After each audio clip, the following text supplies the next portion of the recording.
Leviticus chapter 1. Laws for burnt offerings. And the Lord called unto Moses, and spake unto him out of the tabernacle of the congregation, saying, Speak unto the children of Israel, and say unto them, If any man of you bring an offering unto the Lord, ye shall bring your offering of the cattle, even of the herd and of the flock. If his offering be a burnt sacrifice of the herd, let him offer a male without blemish. He shall offer it of his own voluntary will at the door of the tabernacle of the congregation before the Lord. And he shall put his hand upon the head of the burnt offering, and it shall be accepted for him to make atonement for him. And he shall kill the bullock before the Lord. And the priests, Aaron's sons, shall bring the blood, and sprinkle the blood round about upon the altar that is by the door of the tabernacle of the congregation. He shall flay the burnt offering, and cut it into pieces. And the sons of Aaron, the priest, shall put fire upon the altar, and lay the wood in order upon the fire. And the priests, Aaron's sons, shall lay the parts, the head and the fat, in order upon the wood that is on the fire which is upon the altar. And his inwards and his legs shall he wash in water. And the priest shall burn all on the altar, to be a burnt sacrifice, an offering made by fire, of a sweet savour unto the Lord. And his offering be of the flocks, namely of the sheep or of the goats, for a burnt sacrifice. He shall bring it a male without blemish, and he shall kill it on the side of the altar northward before the Lord. And the priests, Aaron's sons, shall sprinkle his blood round about upon the altar. And he shall cut it into pieces, with his head and his fat, and the priest shall lay them in order on the wood that is on the fire which is upon the altar. But he shall wash the inwards and the legs with water, and the priest shall bring it all, and burn it upon the altar. It is a burnt sacrifice, an offering made by fire, of a sweet savour unto the Lord. And if the burnt sacrifice for his offering to the Lord be of fowls, then he shall bring his offering of turtle doves, or of young pigeons. And the priest shall bring it unto the altar, and wring off his head, and burn it on the altar. And the blood thereof shall be wrung out at the side of the altar. And he shall pluck away his crop with his feathers, and cast it beside the altar, on the east part, by the place of the ashes. And he shall cleave it with the wings thereof, but shall not divide it asunder. And the priest shall burn it upon the altar, upon the wood that is upon the fire. It is a burnt sacrifice, an offering made by fire, of a sweet savour unto the Lord. Chapter 2. Laws for grain offerings. And when any will offer a meat offering unto the Lord, his offering shall be of fine flour, and he shall pour oil upon it, and put frankincense thereon. And he shall bring it to Aaron's sons, the priests, and he shall take thereout his handful of the flour thereof, and of the oil thereof, and all the frankincense thereof, and the priest shall burn the memorial of it upon the altar, to be an offering made by fire, of a sweet savour unto the Lord. And the remnant of the meat offering shall be Aaron's and his sons. It is a thing most holy of the offerings of the Lord made by fire.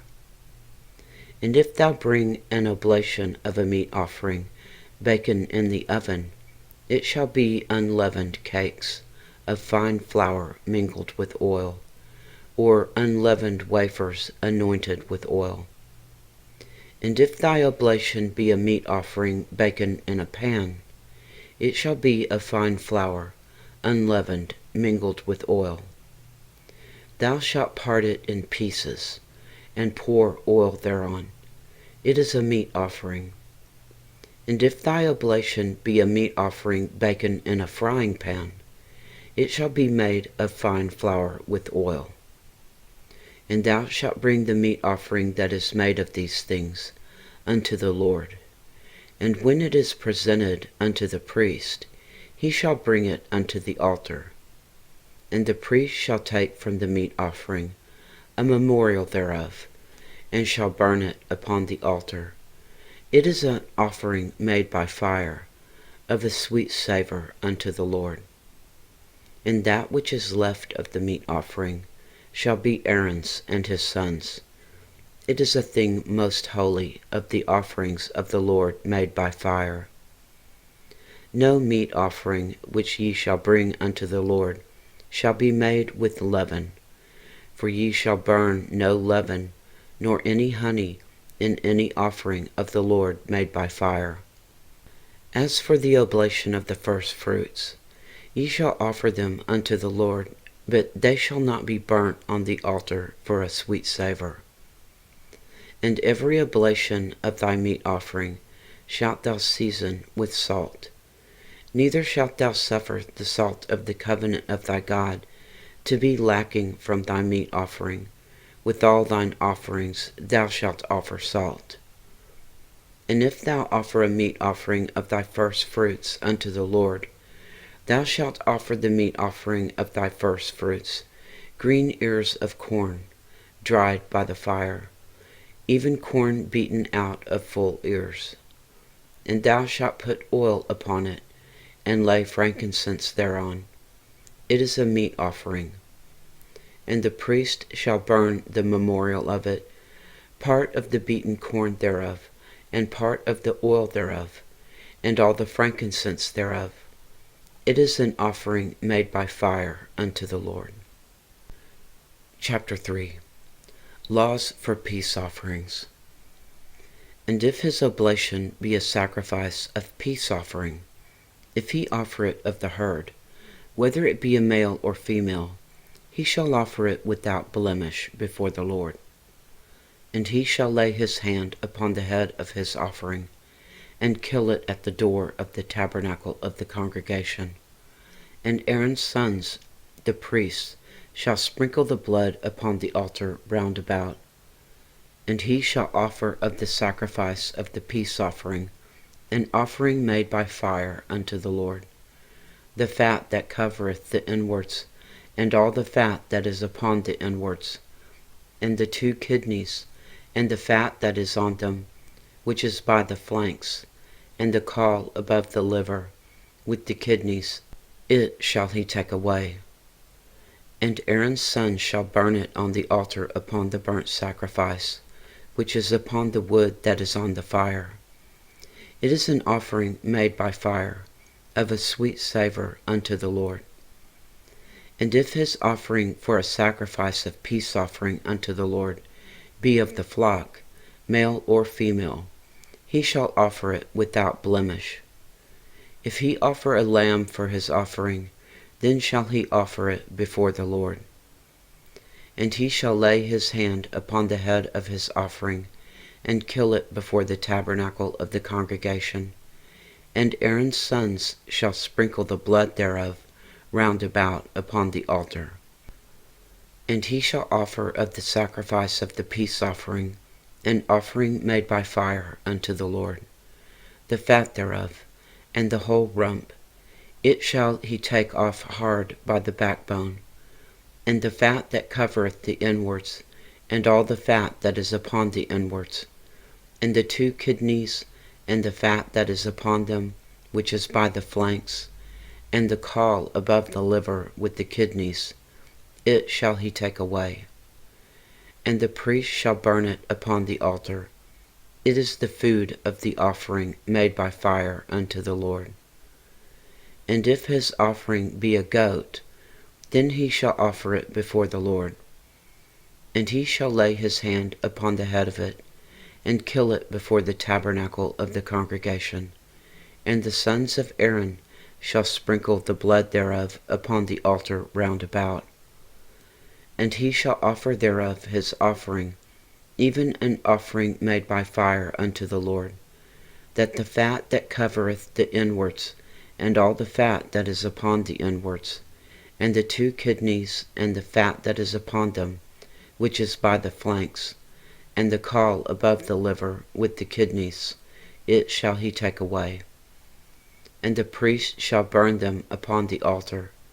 It is the food of the offering made by fire for a sweet savour. All the fat is the Lord's. It shall be a perpetual statute for your generations throughout all your dwellings, that ye eat neither fat nor blood. Chapter 4. Laws for Sin Offerings. And the Lord spake unto Moses, saying, Speak unto the children of Israel, saying, If a soul shall sin through ignorance against any of the commandments of the Lord, concerning things which ought not to be done, and shall do against any of them, if the priest that is anointed do sin, according to the sin of the people, then let him bring for his sin which he hath sinned a young bullock without blemish unto the Lord for a sin offering. And he shall bring the bullock unto the door of the tabernacle of the congregation before the Lord, and shall lay his hand upon the bullock's head, and kill the bullock before the Lord. And the priest that is anointed shall take of the bullock's blood, and bring it to the tabernacle of the congregation. And the priest shall dip his finger in the blood, and sprinkle of the blood 7 times before the Lord, before the veil of the sanctuary. And the priest shall put some of the blood upon the horns of the altar of sweet incense before the Lord, which is in the tabernacle of the congregation, and shall pour all the blood of the bullock at the bottom of the altar of the burnt offering, which is at the door of the tabernacle of the congregation. And he shall take off from it all the fat of the bullock for the sin offering, the fat that covereth the inwards, and all the fat that is upon the inwards, and the 2 kidneys, and the fat that is upon them, which is by the flanks, and the caul above the liver with the kidneys, it shall he take away, as it was taken off from the bullock of the sacrifice of peace offerings, and the priest shall burn them upon the altar of the burnt offering. And the skin of the bullock and all his flesh with his head, and with his legs, and his inwards, and his dung, even the whole bullock shall he carry forth without the camp, unto a clean place, where the ashes are poured out, and burn him on the wood with fire. Where the ashes are poured out shall he be burnt. And if the whole congregation of Israel sin through ignorance, and the thing be hid from the eyes of the assembly, and they have done somewhat against any of the commandments of the Lord, concerning things which should not be done, and are guilty, when the sin which they have sinned against it is known, then the congregation shall offer a young bullock for the sin, and bring him before the tabernacle of the congregation. And the elders of the congregation shall lay their hands upon the head of the bullock before the Lord, and the bullock shall be killed before the Lord. And the priest that is anointed shall bring of the bullock's blood to the tabernacle of the congregation. And the priest shall dip his finger in some of the blood, and sprinkle it 7 times before the Lord, even before the veil. And he shall put some of the blood upon the horns of the altar which is before the Lord, that is in the tabernacle of the congregation, and shall pour out all the blood at the bottom of the altar of the burnt offering, which is at the door of the tabernacle of the congregation. And he shall take all his fat from him, and burn it upon the altar. And he shall do with the bullock as he did with the bullock for the sin offering, and so shall he do with this. And the priest shall make an atonement for them, and it shall be forgiven them. And he shall carry forth the bullock without the camp, and burn him as he burned the first bullock. It is a sin offering for the congregation. When a ruler hath sinned, and done somewhat through ignorance against any of the commandments of the Lord his God, concerning things which should not be done, and is guilty, or if his sin wherein he hath sinned come to his knowledge, he shall bring his offering, a kid of the goats, a male without blemish. And he shall lay his hand upon the head of the goat, and kill it in the place where they kill the burnt offering before the Lord. It is a sin offering. And the priest shall take of the blood of the sin offering with his finger, and put it upon the horns of the altar of burnt offering, and shall pour out his blood at the bottom of the altar of burnt offering. And he shall burn all his fat upon the altar, as the fat of the sacrifice of peace offerings. And the priest shall make an atonement for him, as concerning his sin, and it shall be forgiven him.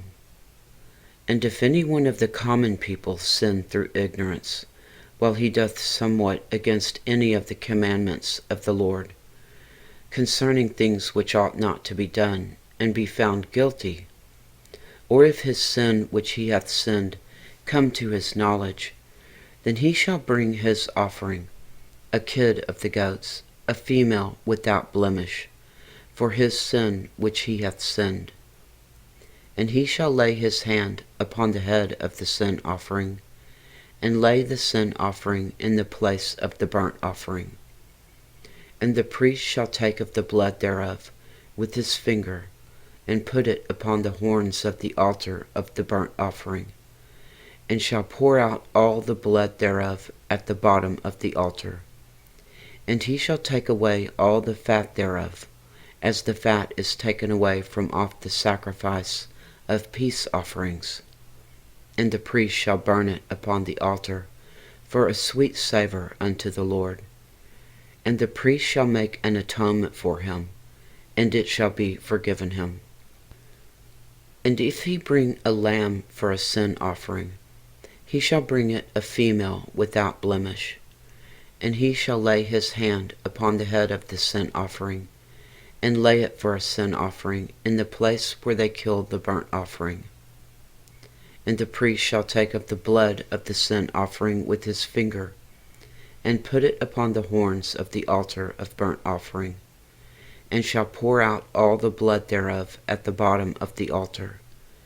And he shall take away all the fat thereof, as the fat of the lamb is taken away from the sacrifice of the peace offerings. And the priest shall burn them upon the altar, according to the offerings made by fire unto the Lord. And the priest shall make an atonement for his sin that he hath committed, and it shall be forgiven him. Chapter 5. And if a soul sin, and hear the voice of swearing, and is a witness, whether he hath seen or known of it, if he do not utter it, then he shall bear his iniquity. Or if a soul touch any unclean thing, whether it be a carcass of an unclean beast, or a carcass of unclean cattle, or the carcass of unclean creeping things, and if it be hidden from him, he also shall be unclean and guilty.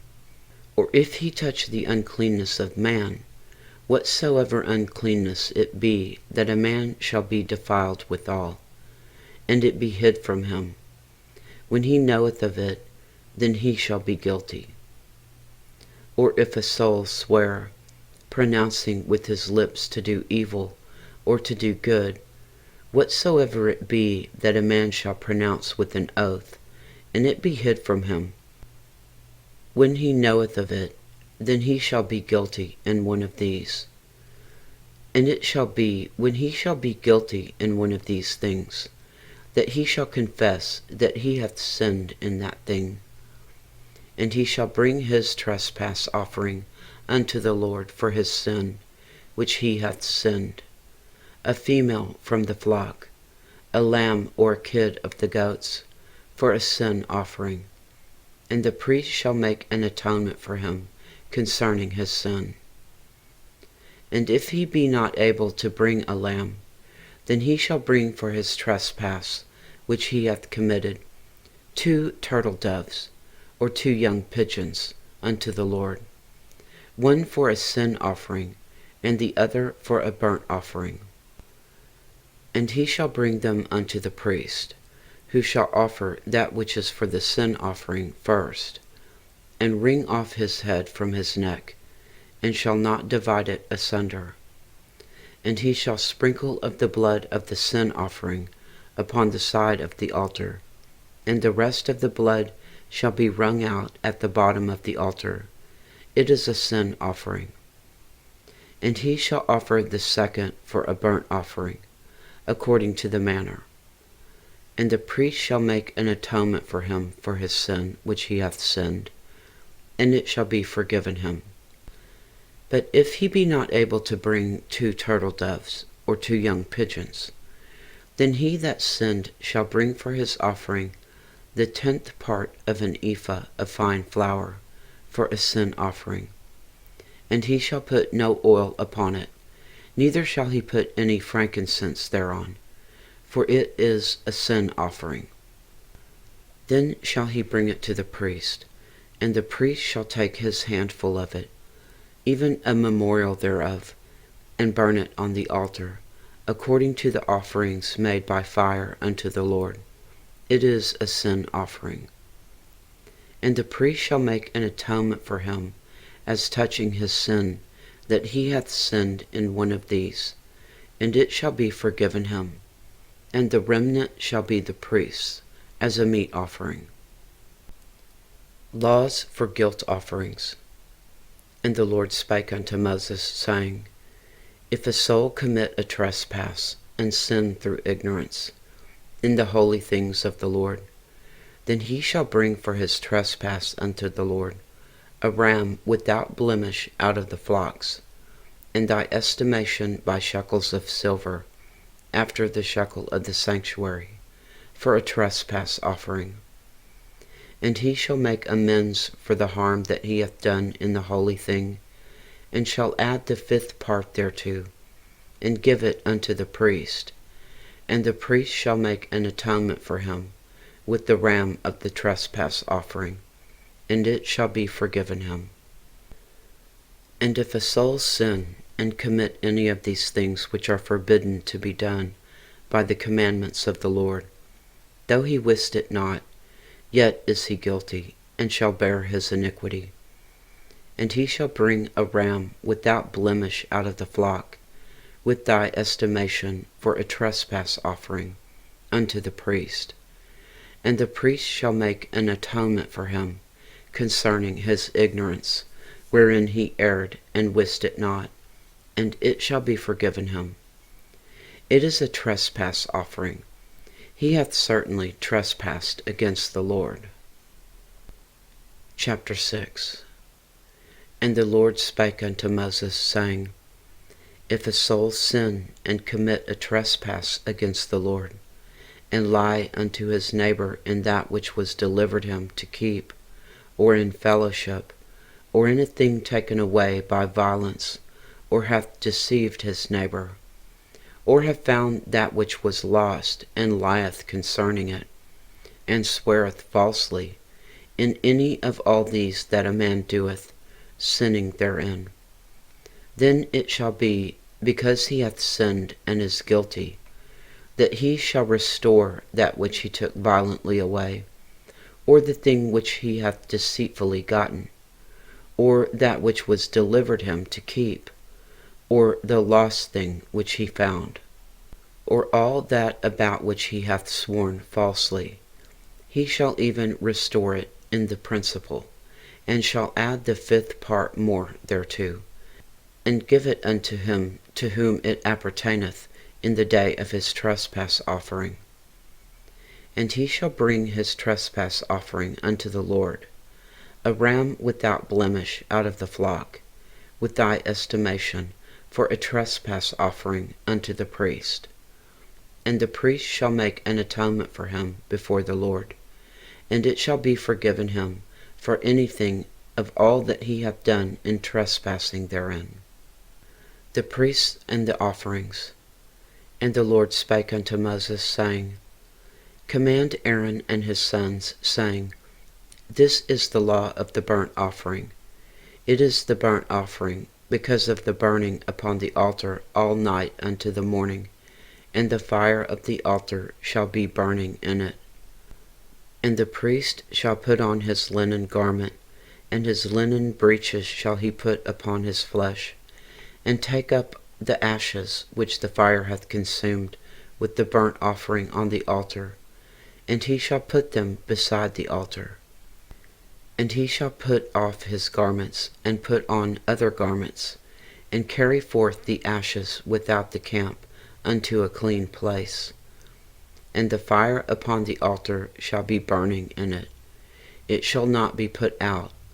And the priest shall burn wood on it every morning, and lay the burnt offering in order upon it. And he shall burn thereon the fat of the peace offerings. The fire shall ever be burning upon the altar. It shall never go out. And this is the law of the meat offering. The sons of Aaron shall offer it before the Lord before the altar. And he shall take of it his handful, of the flour of the meat offering, and of the oil thereof, and all the frankincense which is upon the meat offering, and shall burn it upon the altar for a sweet savour, even the memorial of it unto the Lord. And the remainder thereof shall Aaron and his sons eat. With unleavened bread shall it be eaten in the holy place. In the court of the tabernacle of the congregation they shall eat it. It shall not be baken with leaven. I have given it unto them for their portion of my offerings made by fire. It is most holy, as is the sin offering, and as the trespass offering. All the males among the children of Aaron shall eat of it. It shall be a statute forever in your congregations, concerning the offerings of the Lord made by fire. Every one that toucheth them shall be holy. And the Lord spake unto Moses, saying, This is the offering of Aaron and his sons, which they shall offer unto the Lord in the day when he is anointed. The 10th part of an ephah of fine flour, for a meat offering perpetual, half of it in the morning, and half thereof at night. In a pan it shall be made with oil, and when it is baken, thou shalt bring it in, and the baken pieces of the meat offering shalt thou offer for a sweet savour unto the Lord. And the priest of his sons that is anointed in his stead shall offer it. It is a statute forever unto the Lord. It shall be wholly burnt. For every meat offering for the priest shall be wholly burnt, it shall not be eaten. And the Lord spake unto Moses, saying, Speak unto Aaron and to his sons, saying, This is the law of the sin offering. In the place where the burnt offering is killed, shall the sin offering be killed before the Lord. It is most holy. The priest that offer it for sin shall eat it. In the holy place shall it be eaten, in the court of the tabernacle of the congregation. Whatsoever shall touch the flesh thereof shall be holy. And when there is sprinkled of the blood thereof upon any garment, thou shalt wash that whereon it was sprinkled in the holy place. But the earthen vessel wherein it is sodden shall be broken. And if it be sodden in a brazen pot, it shall be both scoured and rinsed in water. And all the males among the priests shall eat thereof. It is most holy. And no sin offering whereof any of the blood is brought into the tabernacle of the congregation to reconcile withal in the holy place shall be eaten. It shall be burnt in the fire. Chapter 7. Likewise, this is the law of the trespass offering. It is most holy. In the place where they kill the burnt offering shall they kill the trespass offering, and the blood thereof shall he sprinkle round about upon the altar. And he shall offer of it all the fat thereof, the rump, and the fat that covereth the inwards, and the 2 kidneys, and the fat that is on them, which is by the flanks, and the caul that is above the liver, with the kidneys, it shall he take away. And the priest shall burn them upon the altar for an offering made by fire unto the Lord. It is a trespass offering. Every male among the priests shall eat thereof. It shall be eaten in the holy place. It is most holy. As the sin offering is, so is the trespass offering. There is one law for them. The priest that maketh atonement therewith shall have it.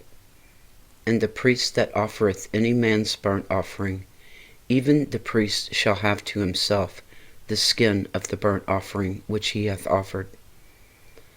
And all the meat offering that is baken in the oven, and all that is dressed in the frying pan and in the pan, shall be the priest's that offer it.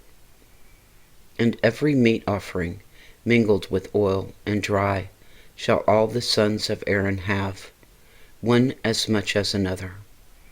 And this is the law of the sacrifice of peace offerings, which he shall offer unto the Lord.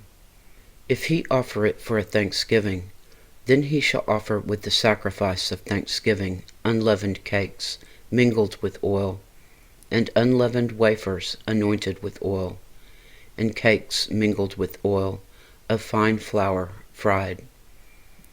Besides the cakes, he shall offer for his offering leavened bread with the sacrifice of thanksgiving of his peace offerings. And of it he shall offer one out of the whole oblation for a heave offering unto the Lord. And it shall be the priest that sprinkleth the blood of the peace offerings, and the flesh of the sacrifice of his peace offerings for thanksgiving shall be eaten the same day that it is offered. He shall not leave any of it until the morning.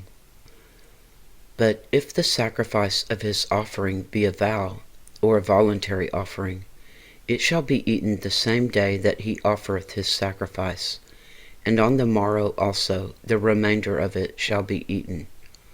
But the remainder of the flesh of the sacrifice on the 3rd day shall be burnt with fire. And if any of the flesh of the sacrifice of his peace offerings be eaten at all on the 3rd day, it shall not be accepted, neither shall it be imputed unto him that offer it. It shall be an abomination, and the soul that eateth of it shall bear his iniquity. And the flesh that toucheth any unclean thing shall not be eaten. It shall be burnt with fire. And as for the flesh, all that be clean shall eat thereof. But the soul that eateth of the flesh of the sacrifice of peace offerings, that pertain unto the Lord, having his uncleanness upon him, even that soul shall be cut off from his people. Moreover, the soul that shall touch any unclean thing, as the uncleanness of man, or any unclean beast, or any abominable unclean thing, and eat of the flesh of the sacrifice of peace offerings, which pertain unto the Lord, even that soul shall be cut off from his people.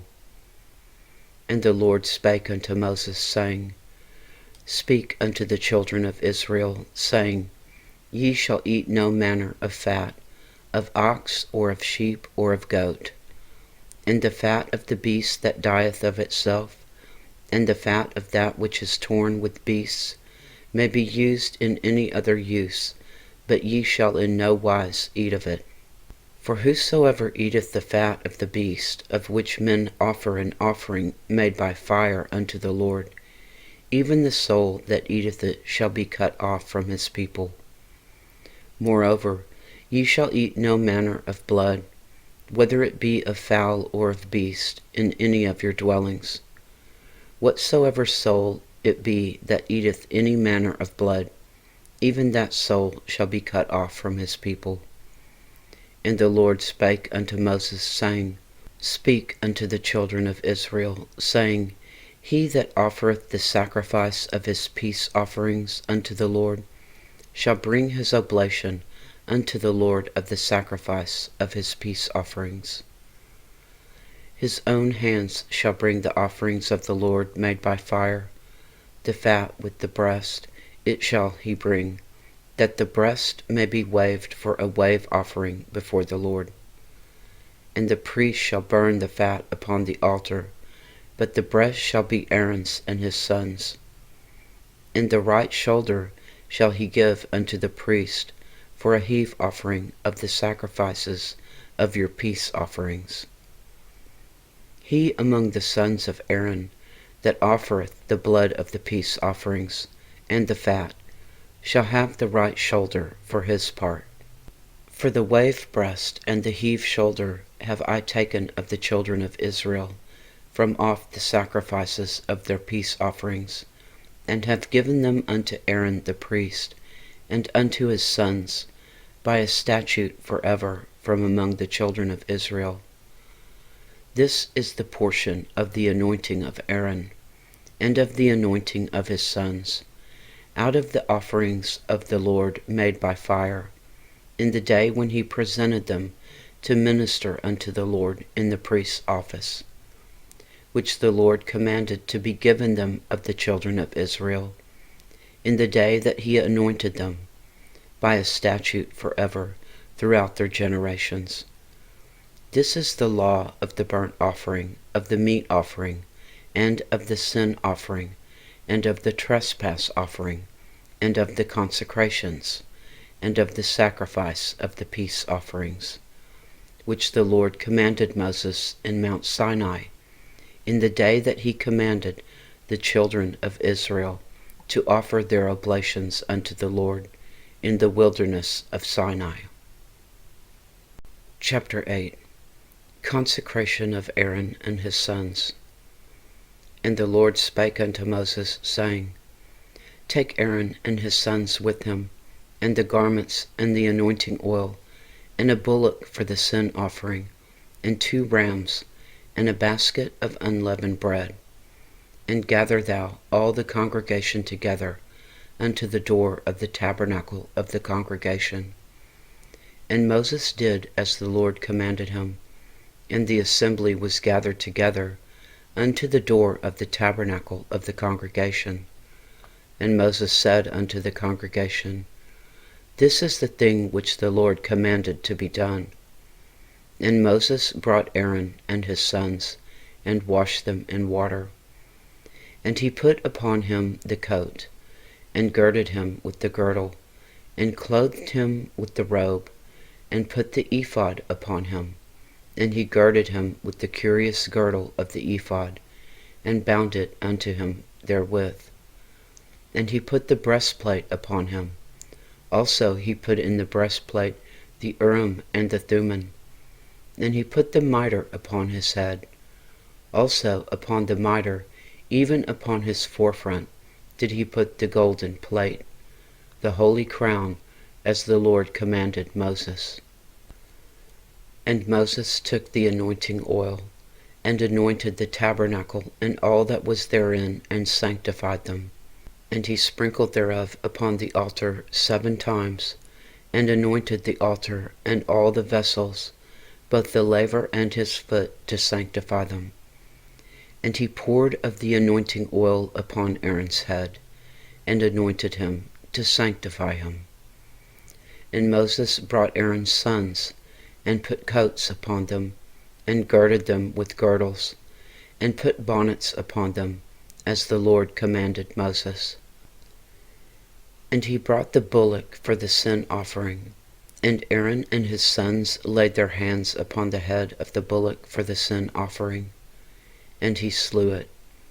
And Moses took the blood, and put it upon the horns of the altar round about with his finger, and purified the altar, and poured the blood at the bottom of the altar, and sanctified it, to make reconciliation upon it.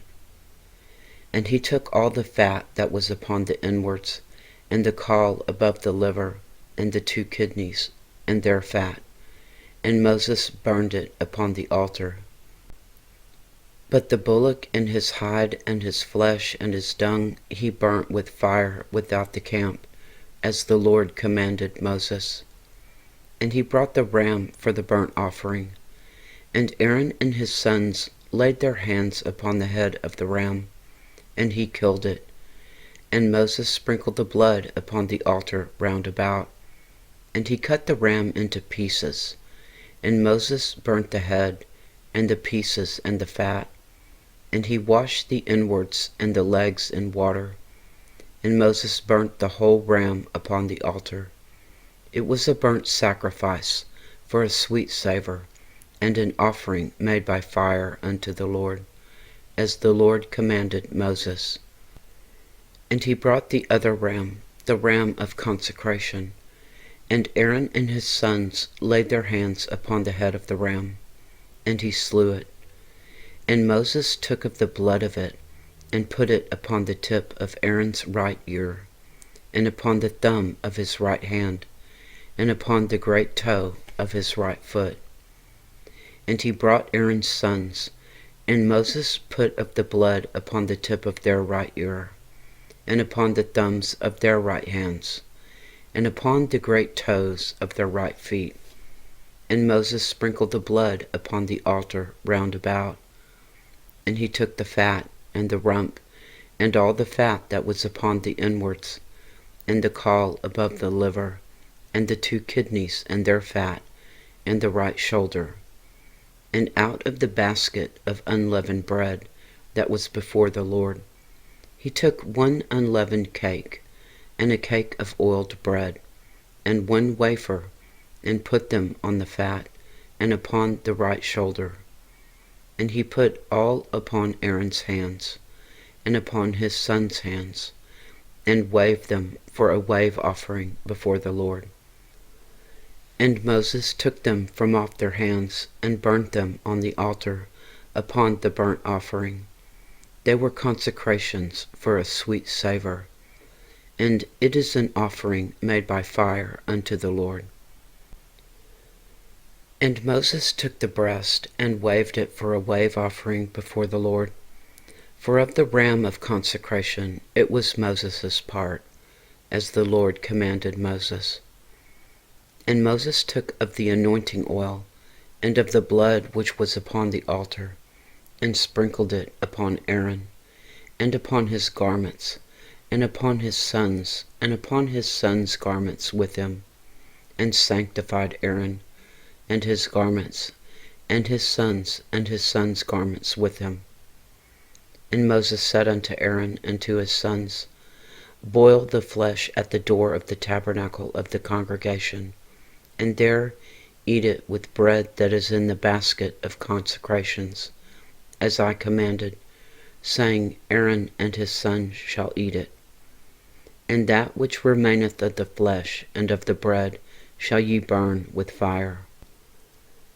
And ye shall not go out of the door of the tabernacle of the congregation in 7 days, until the days of your consecration be at an end. For 7 days shall he consecrate you. As he hath done this day, so the Lord hath commanded to do, to make an atonement for you.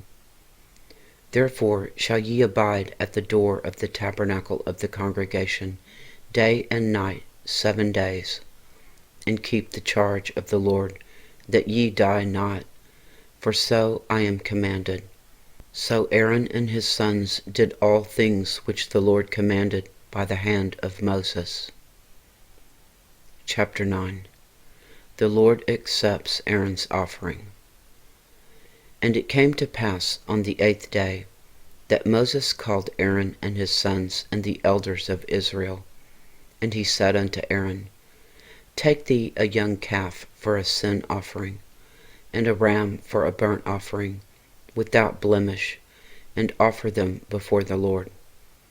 And unto the children of Israel thou shalt speak, saying, Take ye a kid of the goats for a sin offering, and a calf and a lamb, both of the first year, without blemish, for a burnt offering. Also a bullock and a ram for peace offerings, to sacrifice before the Lord, and a meat offering mingled with oil, for today the Lord will appear unto you.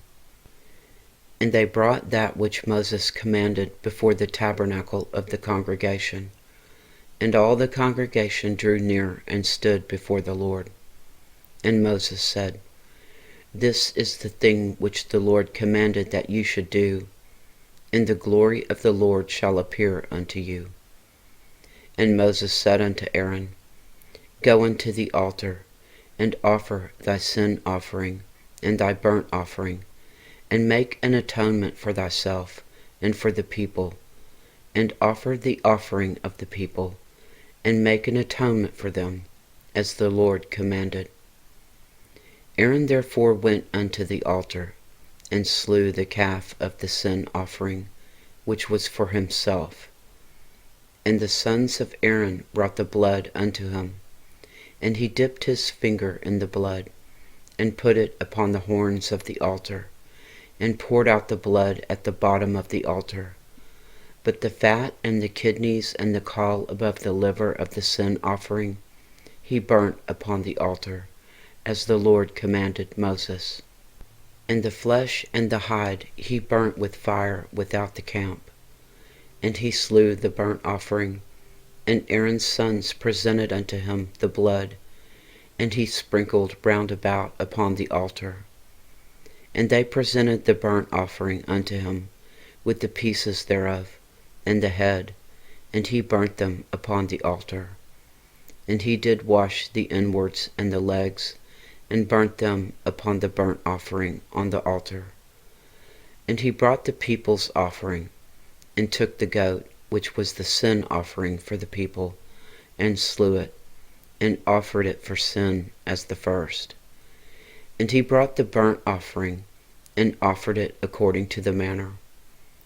And he brought the meat offering, and took a handful thereof, and burnt it upon the altar, beside the burnt sacrifice of the morning. And slew also the bullock and the ram, for a sacrifice of peace offerings, which was for the people. And Aaron's sons presented unto him the blood, which he sprinkled upon the altar round about. And the fat of the bullock and of the ram, the rump, and that which covereth the inwards, and the kidneys, and the caul above the liver. And they put the fat upon the breasts, and he burnt the fat upon the altar. And the breasts and the right shoulder Aaron waved for a wave offering before the Lord, as Moses commanded. And Aaron lifted up his hand toward the people, and he blessed them, and came down from offering of the sin offering, and the burnt offering, and peace offerings. And Moses and Aaron went into the tabernacle of the congregation, and came out and blessed the people. And the glory of the Lord appeared unto all the people. And there came a fire out from before the Lord, and consumed upon the altar the burnt offering and the fat, which when all the people saw, they shouted and fell on their faces. Chapter 10. The death of Nadab and Abihu. And Nadab and Abihu, the sons of Aaron, took either of them his censer, and put fire therein, and put incense thereon, and offered strange fire before the Lord, which he commanded them not. And there went out fire from the Lord, and devoured them, and they died before the Lord. Then Moses said unto Aaron, This is that the Lord spake, saying, I will be sanctified in them that come nigh me, and before all the people I will be glorified. And Aaron held his peace.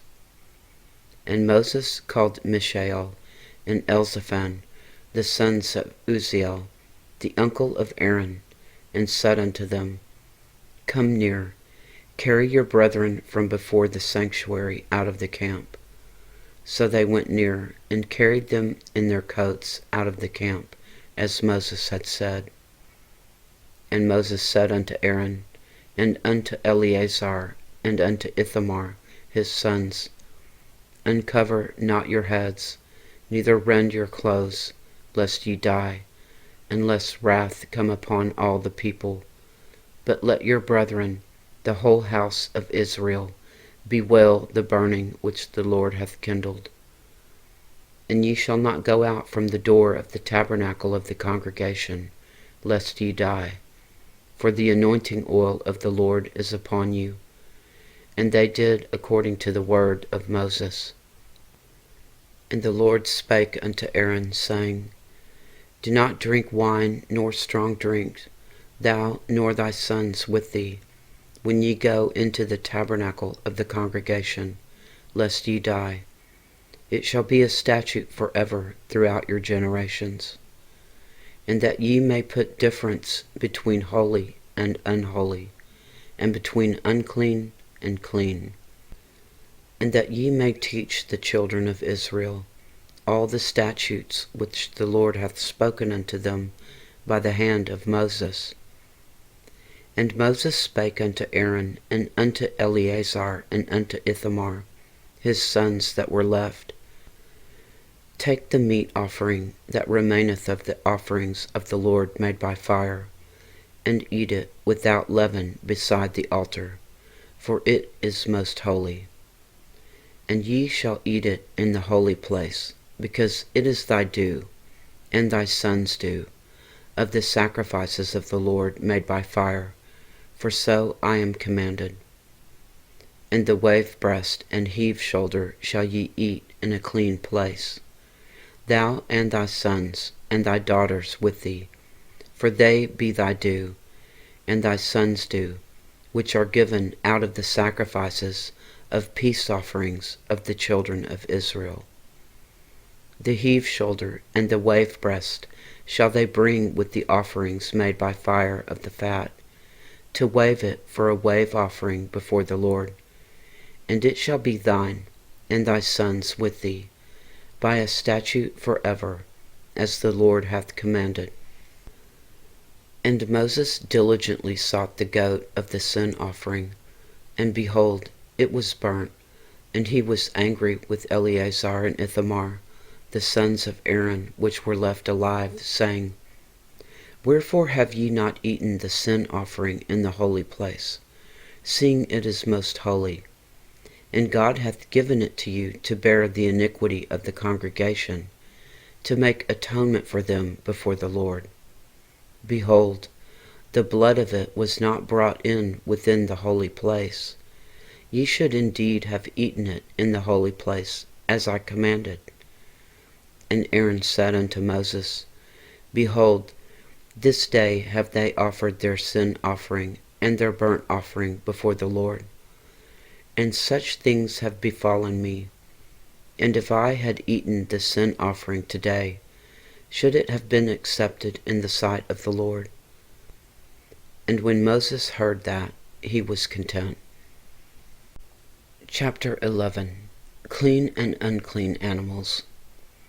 And the Lord spake unto Moses and to Aaron, saying unto them, Speak unto the children of Israel, saying, These are the beasts which ye shall eat among all the beasts that are on the earth. Whatsoever parteth the hoof, and is cloven-footed, and cheweth the cud, among the beasts, that shall ye eat. Nevertheless, these shall ye not eat of them that chew the cud, or of them that divide the hoof, as the camel, because he cheweth the cud, but divideth not the hoof, he is unclean unto you. And the coney, because he cheweth the cud, but divideth not the hoof, he is unclean unto you. And the hare, because he cheweth the cud, but divideth not the hoof, he is unclean unto you. And the swine, though he divide the hoof, and be cloven-footed, yet he cheweth not the cud, he is unclean to you. Of their flesh shall ye not eat, and their carcass shall ye not touch, they are unclean to you. These shall ye eat of all that are in the waters. Whatsoever hath fins and scales in the waters, in the seas and in the rivers, them shall ye eat.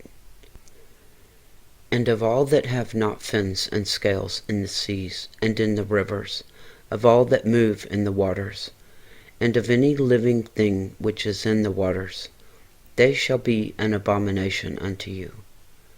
They shall be even abomination unto you. Ye shall not eat of their flesh, but ye shall have their carcasses in abomination. Whatsoever hath no fins nor scales in the waters, that shall be an abomination unto you. And these are they which ye shall have in abomination among the fowls, and they shall not be eaten.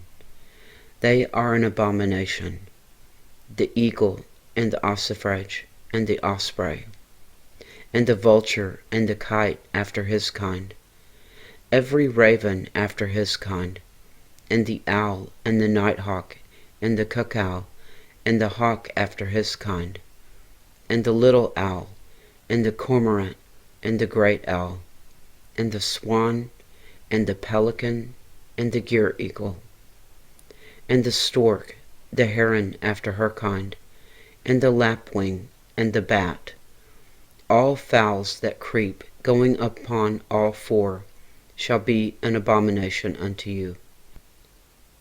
Yet these may ye eat of every flying creeping thing that goeth upon all four, which have legs above their feet, to leap withal upon the earth. Even these of them ye may eat: the locust after his kind, and the bald locust after his kind, and the beetle after his kind, and the grasshopper after his kind. But all other flying creeping things which have 4 feet shall be an abomination unto you. And for these ye shall be unclean. Whosoever toucheth the carcass of them shall be unclean until the even. And whosoever beareth aught of the carcass of them shall wash his clothes, and be unclean until the even. The carcasses of every beast which divideth the hoof, and is not cloven-footed, nor cheweth the cud, are unclean unto you. Every one that toucheth them shall be unclean. And whatsoever goeth upon his paws, among all manner of beasts that go on all 4, those are unclean unto you. Whoso toucheth their carcass shall be unclean until the even. And he that beareth the carcass of them shall wash his clothes, and be unclean until the even. They are unclean unto you. These also shall be unclean unto you among the creeping things that creep upon the earth: the weasel, and the mouse, and the tortoise after his kind, and the ferret, and the chameleon, and the lizard, and the snail, and the mole. These are unclean to you among all that creep. Whoso doth touch them, when they be dead, shall be unclean until the even. And upon whatsoever any of them, when they are dead, doth fall, it shall be unclean, whether it be any vessel of wood, or raiment, or skin, or sack, whatsoever vessel it be, wherein any work is done, it must be put into water, and it shall be unclean until the even, so it shall be cleansed. And every earthen vessel, whereinto any of them falleth, whatsoever is in it shall be unclean, and ye shall break it. Of all meat which may be eaten, that on which such water cometh shall be unclean. And all drink that may be drunk in every such vessel shall be unclean. And everything whereupon any part of their carcass falleth shall be unclean, whether it be oven or ranges for pots, they shall be broken down, for they are unclean, and shall be unclean unto you. Nevertheless, a fountain or pit, wherein there is plenty of water, shall be clean. But that which toucheth their carcass shall be unclean. And if any part of their carcass fall upon any sowing seed, which is to be sown, it shall be clean. But if any water be put upon the seed, and any part of their carcass fall thereon, it shall be unclean unto you. And if any beast, of which ye may eat, die, he that toucheth the carcass thereof shall be unclean until the even.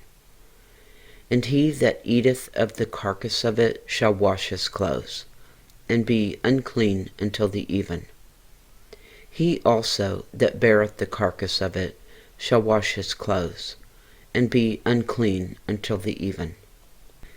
And every creeping thing that creepeth upon the earth shall be an abomination, it shall not be eaten. Whatsoever goeth upon the belly, and whatsoever goeth upon all four, or whatsoever hath more feet among all creeping things that creep upon the earth, them ye shall not eat, for they are an abomination. Ye shall not make yourselves abominable with any creeping thing that creepeth, neither shall ye make yourselves unclean with them, that ye should be defiled thereby. For I am the Lord your God. Ye shall therefore sanctify yourselves, and ye shall be holy, for I am holy. Neither shall ye defile yourselves with any manner of creeping thing that creepeth upon the earth. For I am the Lord that bringeth you up out of the land of Egypt, to be your God. Ye shall therefore be holy, for I am holy. This is the law of the beast, and of the fowl, and of every living creature that moveth in the waters, and of every creature that creepeth upon the earth, to make a difference between the unclean and the clean, and between the beast that may be eaten and the beast that may not be eaten. Chapter 12. Purification after childbirth. And the Lord spake unto Moses, saying, Speak unto the children of Israel, saying, If a woman have conceived seed, and born a man-child, then she shall be unclean 7 days, according to the days of the separation for her infirmity shall she be unclean. And in the 8th day the flesh of his foreskin shall be circumcised, and she shall then continue in the blood of her purifying 33 days. She shall touch no hallowed thing, nor come into the sanctuary, until the days of her purifying be fulfilled. But if she bear a maid-child, then she shall be unclean 2 weeks, as in her separation, and she shall continue in the blood of her purifying 66 days. And when the days of her purifying are fulfilled, for a son or for a daughter, she shall bring a lamb of the 1st year for a burnt offering, and a young pigeon or a turtle dove for a sin offering, unto the door of the tabernacle of the congregation, unto the priest, who shall offer it before the Lord, and make an atonement for her, and she shall be cleansed from the issue of her blood. This is the law for her that hath borne a male or a female. And if she be not able to bring a lamb, then she shall bring 2 turtles, or 2 young pigeons, the one for the burnt offering, and the other for a sin offering. And the priest shall make an atonement for her, and she shall be clean. Chapter 13. Laws about leprosy. And the Lord spake unto Moses and Aaron, saying, When a man shall have in the skin of his flesh a rising, a scab, or bright spot, and it be in the skin of his flesh, like the plague of leprosy, then he shall be brought unto Aaron the priest, or unto one of his sons the priests. And the priest shall look on the plague in the skin of the flesh. And when the hair in the plague is turned white, and the plague in sight be deeper than the skin of his flesh, it is a plague of leprosy. And the priest shall look on him, and pronounce him unclean. If the bright spot be white in the skin of the flesh, and in sight be not deeper than the skin, and the hair thereof be not turned white, then the priest shall shut up him that hath the plague 7 days. And the priest shall look on him the 7th day, and behold, if the plague in his sight be at a stay, and the plague spread not in the skin, then the priest shall shut him up 7 days more. And the priest shall look on him again the 7th day, and behold, if the plague be somewhat dark, and the plague spread not in the skin, the priest shall pronounce him clean. It is but a scab, and he shall wash his clothes and be clean. But if the scab spread much abroad in the skin, after that he hath been seen of the priest for his cleansing, he shall be seen of the priest again. And if the priest see that, behold, the scab spreadeth in the skin, then the priest shall pronounce him unclean. It is a leprosy. When the plague of leprosy is in a man, then he shall be brought unto the priest. And the priest shall see him, and behold, if the rising be white in the skin, and it have turned the hair white, and there be quick raw flesh in the rising, it is an old leprosy in the skin of his flesh. And the priest shall pronounce him unclean, and shall not shut him up, for he is unclean. And if a leprosy break out abroad in the skin, and the leprosy cover all the skin of him that hath the plague, from his head even to his foot, wheresoever the priest looketh, then the priest shall consider, and behold, if the leprosy have covered all his flesh, he shall pronounce him clean that hath the plague. It is all turned white, he is clean. But when raw flesh appeareth in him, he shall be unclean. And the priest shall see the raw flesh, and pronounce him to be unclean, for the raw flesh is unclean, it is a leprosy. Or if the raw flesh turn again, and be changed unto white, he shall come unto the priest, and the priest shall see him, and behold, if the plague be turned into white, then the priest shall pronounce him clean, and that hath the plague, he is clean. The flesh also, in which even in the skin thereof was a boil, and is healed, and in the place of the boil there be a white rising, or a bright spot, white, and somewhat reddish, and it be showed to the priest. And if when the priest seeth it, behold, it be in sight lower than the skin, and the hair thereof be turned white, the priest shall pronounce him unclean. It is a plague of leprosy broken out of the boil.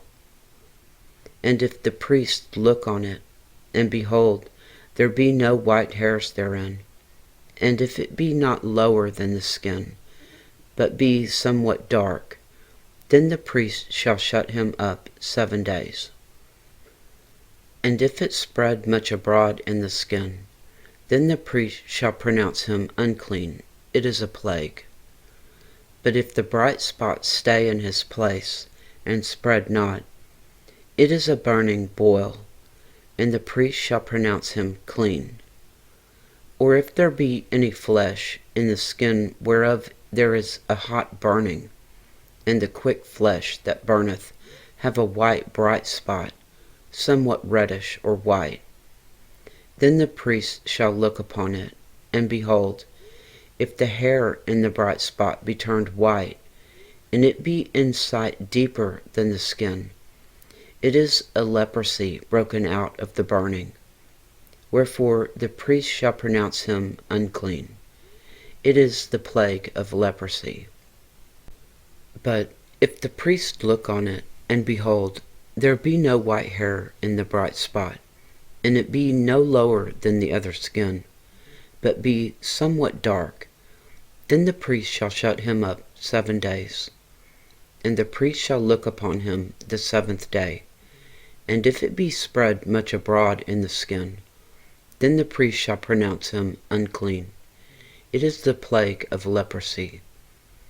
And if the bright spot stay in his place, and spread not in the skin, but it be somewhat dark, it is a rising of the burning, and the priest shall pronounce him clean, for it is an inflammation of the burning. If a man or woman have a plague upon the head or the beard, then the priest shall see the plague, and behold, if it be in sight deeper than the skin, and there be in it a yellow thin hair, then the priest shall pronounce him unclean. It is a dry scall, even a leprosy upon the head or beard. And if the priest look upon the plague of the scall, and behold, it be not in sight deeper than the skin, and that there is no black hair in it, then the priest shall shut up him that hath the plague of the scall 7 days. And in the 7th day the priest shall look on the plague, and behold, if the scall spread not, and there be in it no yellow hair, and the scall be not in sight deeper than the skin, he shall be shaven, but the scall shall he not shave. And the priest shall shut up him that hath the scall 7 days more. And in the 7th day the priest shall look on the scall, and behold, if the scall be not spread in the skin, nor be in sight deeper than the skin, then the priest shall pronounce him clean, and he shall wash his clothes, and be clean. But if the scall spread much in the skin after his cleansing, then the priest shall look on him, and behold, if the scall be spread in the skin, the priest shall not seek for yellow hair, he is unclean. But if the scall be in his sight at a stay, and that there is a black hair grown up therein, the scall is healed, he is clean, and the priest shall pronounce him clean. And if a man also or a woman have in the skin of their flesh bright spots, even white bright spots, then the priest shall look, and behold, if the bright spots in the skin of their flesh be darkish white, it is a freckled spot that groweth in the skin, he is clean. And the man whose hair is fallen off his head, he is bald, yet he is clean. And he that hath his hair fallen off from the part of his head toward his face, he is forehead bald, yet is he clean. And if there be in the bald head, or bald forehead, a white reddish sore, it is a leprosy sprung up in his bald head, or his bald forehead. Then the priest shall look upon it, and behold, if the rising of the sore be white reddish in his bald head, or in his bald forehead, as the leprosy appeareth in the skin of the flesh, he is a leprous man, he is unclean. The priest shall pronounce him utterly unclean, his plague is in his head. And the leper in whom the plague is, his clothes shall be rent, and his head bare, and he shall put a covering upon his upper lip, and shall cry, Unclean, unclean. All the days wherein the plague shall be in him, he shall be defiled, he is unclean.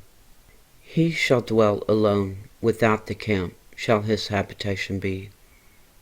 The garment also that the plague of leprosy is in, whether it be a woolen garment or a linen garment, whether it be in the warp or woof, of linen or of woolen, whether in a skin or in anything made of skin. And if the plague be greenish or reddish in the garment, or in the skin, either in the warp or in the woof, or anything of skin, it is a plague of leprosy, and shall be showed unto the priest. And the priest shall look upon the plague, and shut up it that hath the plague 7 days. And he shall look on the plague on the 7th day. If the plague be spread in the garment, either in the warp or in the woof or in the skin, or in any work that is made of skin. The plague is a fretting leprosy. It is unclean.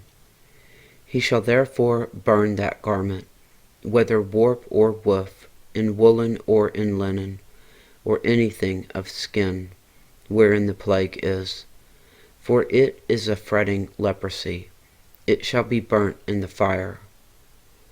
And if the priest shall look, and behold, the plague be not spread in the garment, either in the warp, or in the woof, or in anything of skin, the priest shall command that they wash the thing wherein the plague is, and he shall shut it up 7 days more.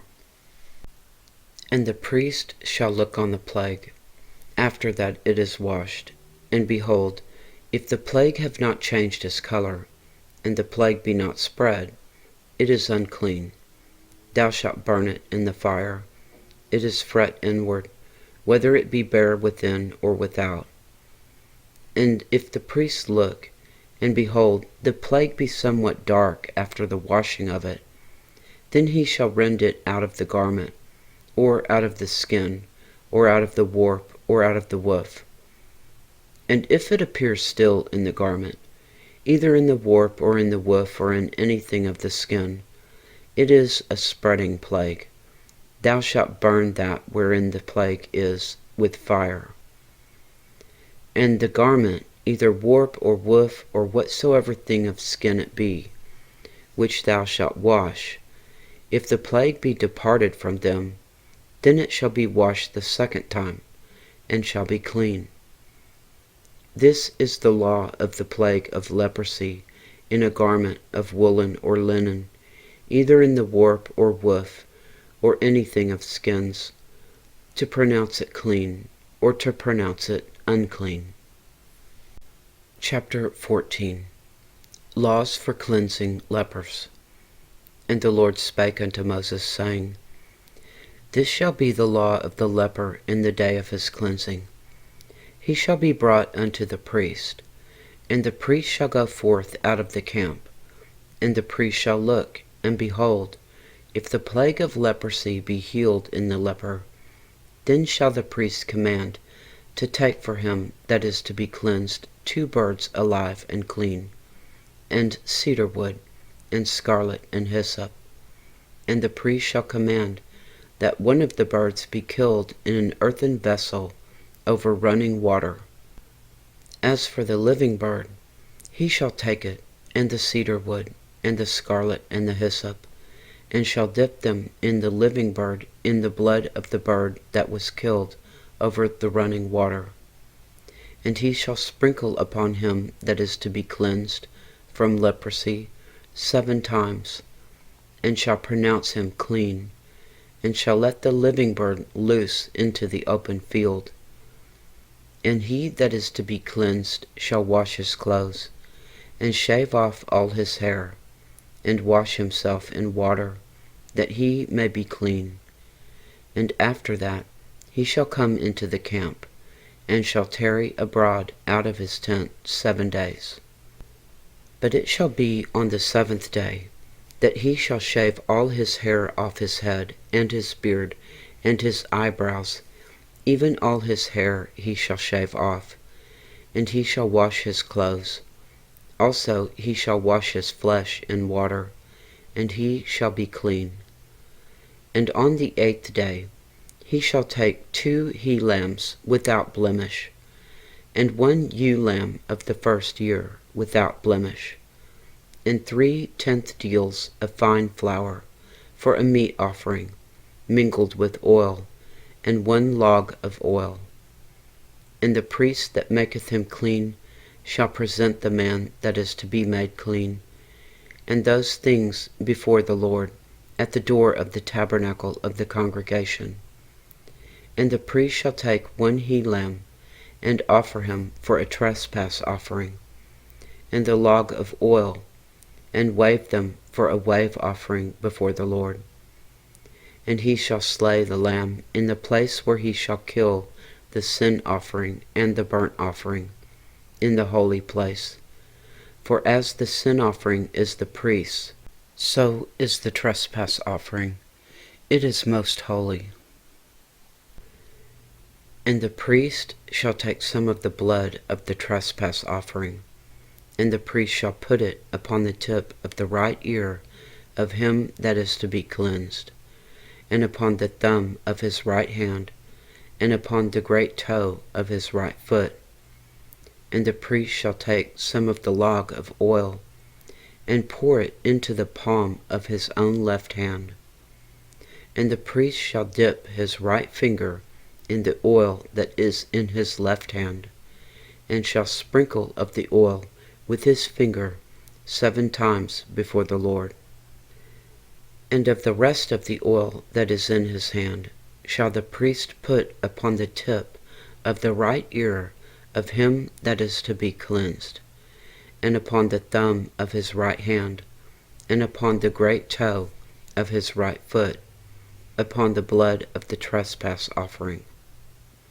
And the remnant of the oil that is in the priest's hand he shall pour upon the head of him that is to be cleansed, and the priest shall make an atonement for him before the Lord. And the priest shall offer the sin offering, and make an atonement for him that is to be cleansed from his uncleanness, and afterward he shall kill the burnt offering. And the priest shall offer the burnt offering and the meat offering upon the altar, and the priest shall make an atonement for him, and he shall be clean.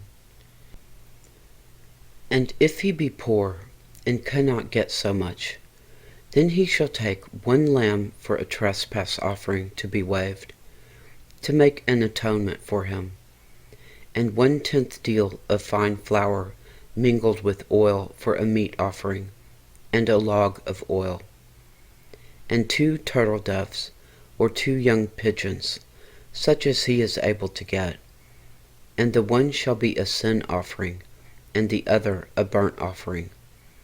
And he shall bring them on the 8th day for his cleansing unto the priest, unto the door of the tabernacle of the congregation before the Lord. And the priest shall take the lamb of the trespass offering, and the log of oil, and the priest shall wave them for a wave offering before the Lord. And he shall kill the lamb of the trespass offering, and the priest shall take some of the blood of the trespass offering, and put it upon the tip of the right ear of him that is to be cleansed, and upon the thumb of his right hand, and upon the great toe of his right foot. And the priest shall pour of the oil into the palm of his own left hand, and the priest shall sprinkle with his right finger some of the oil that is in his left hand 7 times before the Lord. And the priest shall put of the oil that is in his right hand upon the tip of the right ear of him that is to be cleansed, and upon the thumb of his right hand, and upon the great toe of his right foot, upon the place of the blood of the trespass offering. And the rest of the oil that is in the priest's hand he shall put upon the head of him that is to be cleansed, to make an atonement for him before the Lord. And he shall offer 1 of the turtle doves, or of the young pigeons, such as he can get, even such as he is able to get, the one for a sin offering, and the other for a burnt offering, with the meat offering. And the priest shall make an atonement for him that is to be cleansed before the Lord. This is the law of him in whom is the plague of leprosy, whose hand is not able to get that which pertaineth to his cleansing. Laws for cleansing houses.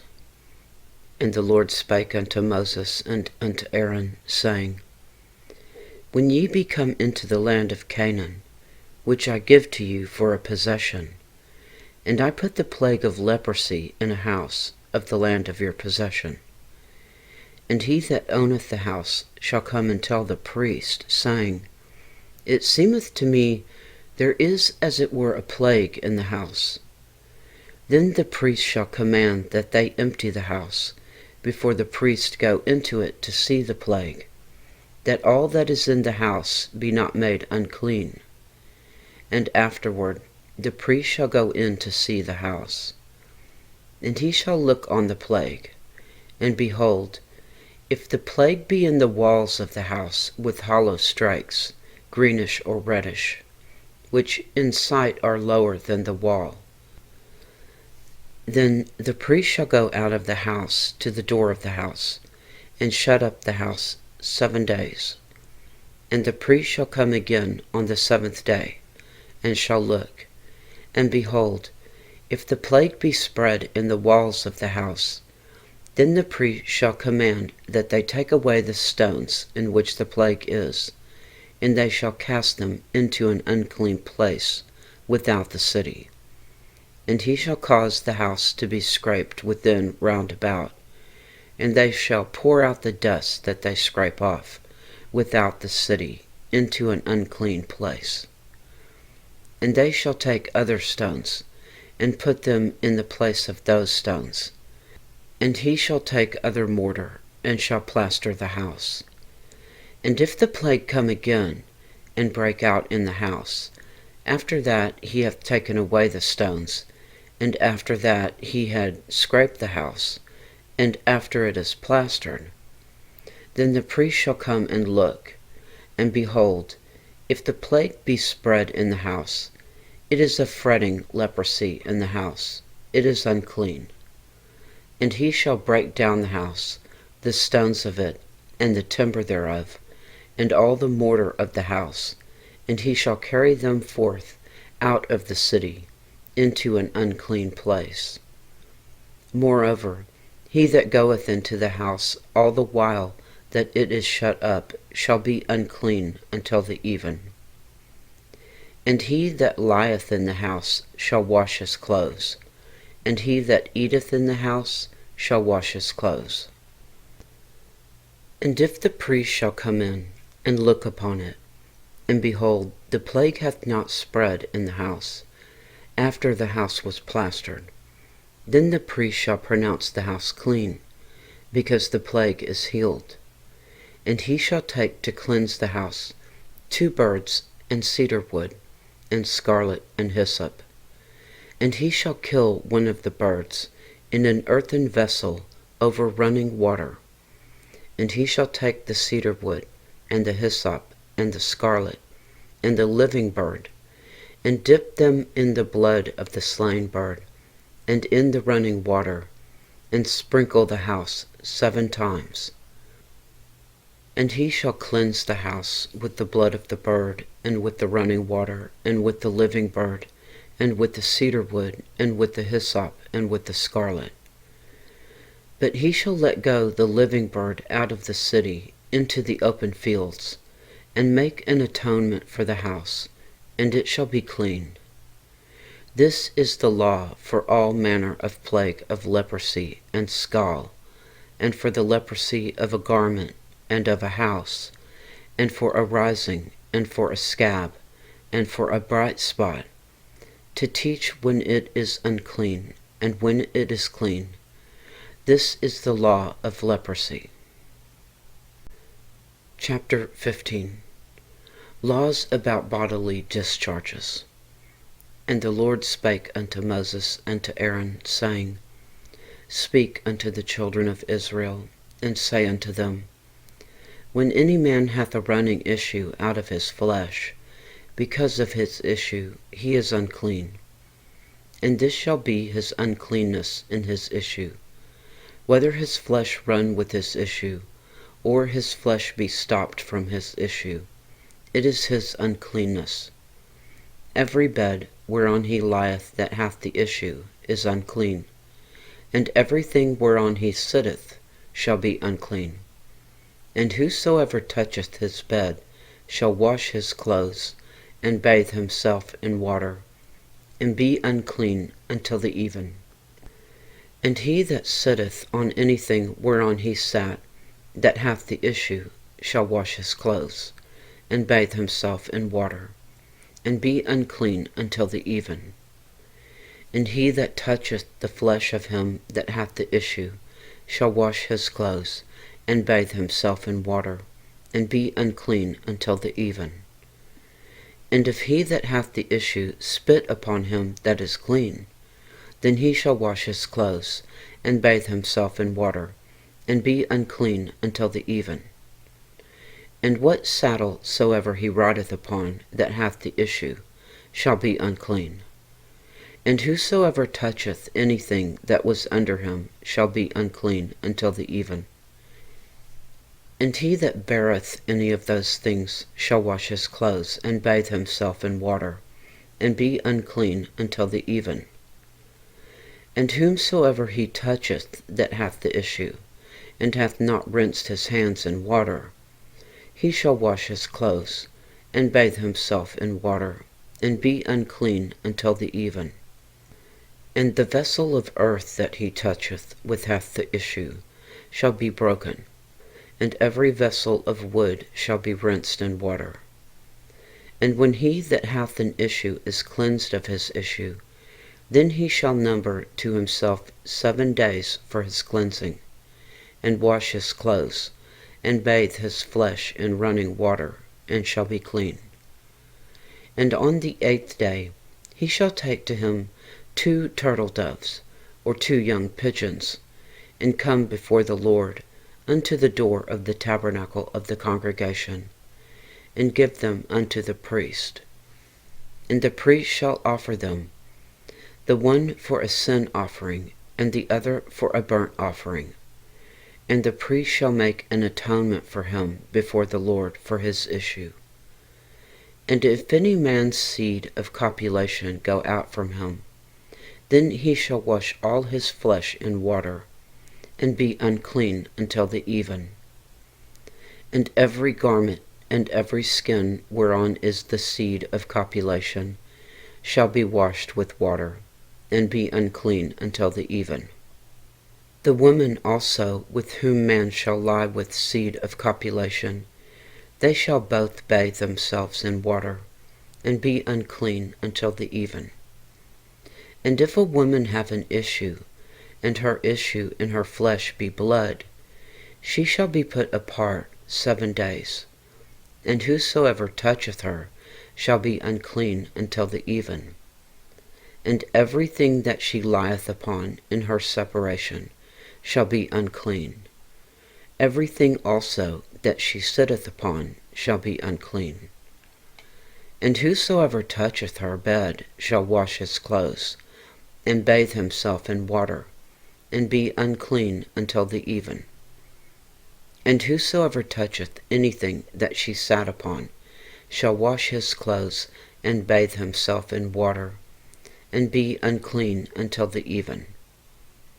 And if it be on her bed, or on anything whereon she sitteth, when he toucheth it, he shall be unclean until the even.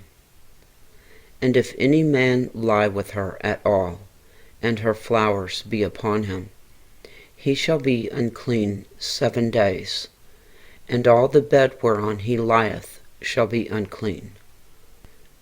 And if a woman have an issue of her blood many days out of the time of her separation, or if it run beyond the time of her separation, all the days of the issue of her uncleanness shall be as the days of her separation, she shall be unclean. Every bed whereon she lieth all the days of her issue shall be unto her as the bed of her separation. And whatsoever she sitteth upon shall be unclean, as the uncleanness of her separation. And whosoever toucheth those things shall be unclean, and shall wash his clothes, and bathe himself in water, and be unclean until the even. But if she be cleansed of her issue, then she shall number to herself 7 days, and after that she shall be clean. And on the 8th day she shall take unto her 2 turtles or 2 young pigeons, and bring them unto the priest, to the door of the tabernacle of the congregation. And the priest shall offer the one for a sin offering, and the other for a burnt offering. And the priest shall make an atonement for her before the Lord for the issue of her uncleanness. Thus shall ye separate the children of Israel from their uncleanness, that they die not in their uncleanness, when they defile my tabernacle that is among them. This is the law of him that hath an issue, and of him whose seed goeth from him, and is defiled therewith, and of her that is sick of her flowers, and of him that hath an issue, of the man and of the woman, and of him that lieth with her that is unclean. Chapter 16. The Day of Atonement. And the Lord spake unto Moses after the death of the 2 sons of Aaron, when they offered before the Lord, and died. And the Lord said unto Moses, Speak unto Aaron thy brother, that he come not at all times into the holy place, within the veil before the mercy seat, which is upon the ark, that he die not. For I will appear in the cloud upon the mercy seat. Thus shall Aaron come into the holy place, with a young bullock for a sin offering, and a ram for a burnt offering. He shall put on the holy linen coat, and he shall have the linen breeches upon his flesh, and shall be girded with a linen girdle, and with the linen mitre shall he be attired. These are the holy garments. Therefore shall he wash his flesh in water, and so put them on. And he shall take of the congregation of the children of Israel 2 kids of the goats for a sin offering, and 1 ram for a burnt offering. And Aaron shall offer his bullock of the sin offering, which is for himself, and make an atonement for himself and for his house. And he shall take the 2 goats, and present them before the Lord at the door of the tabernacle of the congregation. And Aaron shall cast lots upon the 2 goats, 1 lot for the Lord, and the other lot for the scapegoat. And Aaron shall bring the goat upon which the Lord's lot fell, and offer him for a sin offering. But the goat on which the lot fell to be the scapegoat shall be presented alive before the Lord, to make an atonement with him, and to let him go for a scapegoat into the wilderness. And Aaron shall bring the bullock of the sin offering, which is for himself, and shall make an atonement for himself, and for his house, and shall kill the bullock of the sin offering, which is for himself. And he shall take a censer full of burning coals of fire from off the altar before the Lord, and his hands full of sweet incense beaten small, and bring it within the veil. And he shall put the incense upon the fire before the Lord, that the cloud of the incense may cover the mercy seat that is upon the testimony, that he die not. And he shall take of the blood of the bullock, and sprinkle it with his finger upon the mercy seat eastward, and before the mercy seat shall he sprinkle of the blood with his finger 7 times. Then shall he kill the goat of the sin offering that is for the people, and bring his blood within the veil, and do with that blood as he did with the blood of the bullock, and sprinkle it upon the mercy seat, and before the mercy seat. And he shall make an atonement for the holy place, because of the uncleanness of the children of Israel, and because of their transgressions in all their sins. And so shall he do for the tabernacle of the congregation, that remaineth among them in the midst of their uncleanness. And there shall be no man in the tabernacle of the congregation when he goeth in to make an atonement in the holy place, until he come out, and have made an atonement for himself, and for his household, and for all the congregation of Israel. He shall go out unto the altar that is before the Lord, and make an atonement for it, and shall take of the blood of the bullock, and of the blood of the goat, and put it upon the horns of the altar round about. And he shall sprinkle of the blood upon it with his finger 7 times, and cleanse it, and hallow it from the uncleanness of the children of Israel. And when he hath made an end of reconciling the holy place, and the tabernacle of the congregation, and the altar, he shall bring the live goat.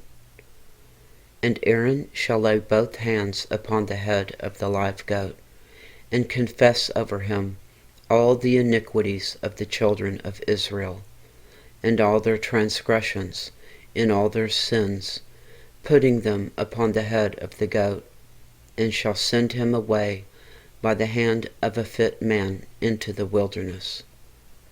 And the goat shall bear upon him all the iniquities unto a land not inhabited, and he shall let go the goat in the wilderness. And Aaron shall come into the tabernacle of the congregation, and shall put off the linen garments which he put on when he went into the holy place, and shall leave them there.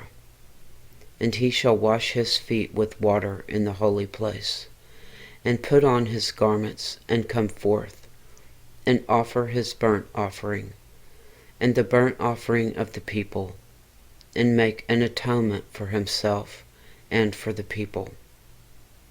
And the fat of the sin offering shall he burn upon the altar.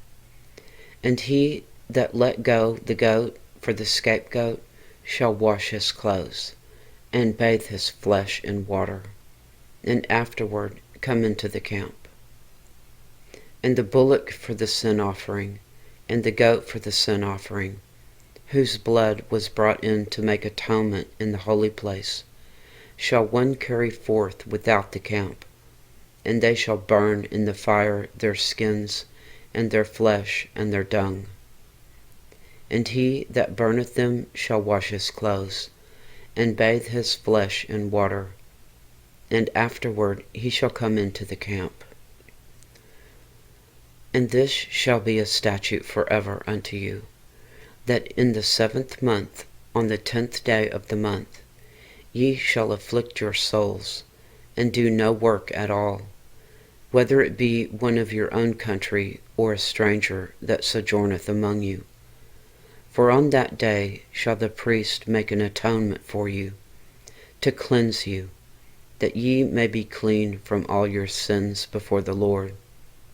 It shall be a Sabbath of rest unto you, and ye shall afflict your souls by a statute forever. And the priest whom he shall anoint, and whom he shall consecrate to minister in the priest's office in his father's stead, shall make the atonement, and shall put on the linen clothes, even the holy garments, and he shall make an atonement for the holy sanctuary, and he shall make an atonement for the tabernacle of the congregation, and for the altar, and he shall make an atonement for the priests, and for all the people of the congregation. And this shall be an everlasting statute unto you, to make an atonement for the children of Israel, for all their sins once a year. And he did as the Lord commanded Moses. Chapter 17. The place of sacrifice. And the Lord spake unto Moses, saying, Speak unto Aaron, and unto his sons, and unto all the children of Israel, and say unto them, This is the thing which the Lord hath commanded, saying, That man soever there be of the house of Israel, that killeth an ox, or lamb, or goat in the camp, or that killeth it out of the camp, and bringeth it not unto the door of the tabernacle of the congregation, to offer an offering unto the Lord before the tabernacle of the Lord, blood shall be imputed unto that man. He hath shed blood, and that man shall be cut off from among his people. To the end that the children of Israel may bring their sacrifices, which they offer in the open field, even that they may bring them unto the Lord, unto the door of the tabernacle of the congregation, unto the priest, and offer them for peace offerings unto the Lord. And the priest shall sprinkle the blood upon the altar of the Lord at the door of the tabernacle of the congregation, and burn the fat for a sweet savor unto the Lord. And they shall no more offer their sacrifices unto devils, after whom they have gone a whoring. This shall be a statute forever unto them throughout their generations. And thou shalt say unto them, Whosoever man there be of the house of Israel, or of the strangers which sojourn among you, that offereth a burnt offering or sacrifice, and bringeth it not unto the door of the tabernacle of the congregation, to offer it unto the Lord, even that man shall be cut off from among his people. Laws against eating blood. And whatsoever man there be of the house of Israel, or of the strangers that sojourn among you, that eateth any manner of blood, it will even set my face against that soul that eateth blood, and will cut him off from among his people. For the life of the flesh is in the blood, and I have given it to you upon the altar to make an atonement for your souls. For it is the blood that maketh an atonement for the soul. Therefore I said unto the children of Israel, No soul of you shall eat blood, neither shall any stranger that sojourneth among you eat blood. And whatsoever man there be of the children of Israel, or of the strangers that sojourn among you, which hunteth and catcheth any beast or fowl, that may be eaten, he shall even pour out the blood thereof, and cover it with dust. For it is the life of all flesh, the blood of it is for the life thereof. Therefore I said unto the children of Israel, Ye shall eat the blood of no manner of flesh, for the life of all flesh is the blood thereof. Whosoever eateth it shall be cut off. And every soul that eateth that which died of itself, or that which was torn with beasts, whether it be one of your own country, or of a stranger, he shall both wash his clothes, and bathe himself in water, and be unclean until the even. Then shall he be clean. But if he wash not, nor bathe his flesh, then he shall bear his iniquity. Chapter 18. Unlawful sexual relations. And the Lord spake unto Moses, saying, Speak unto the children of Israel, and say unto them, I am the Lord your God. After the doings of the land of Egypt, wherein ye dwelt, shall ye not do. And after the doings of the land of Canaan, whither I bring you, shall ye not do. Neither shall ye walk in their ordinances. Ye shall do my judgments, and keep mine ordinances, to walk therein. I am the Lord your God. Ye shall therefore keep my statutes and my judgments, which if a man do, he shall live in them. I am the Lord. None of you shall approach to any that is near of kin to him, to uncover their nakedness. I am the Lord. The nakedness of thy father, or the nakedness of thy mother, shalt thou not uncover. She is thy mother. Thou shalt not uncover her nakedness. The nakedness of thy father's wife shalt thou not uncover.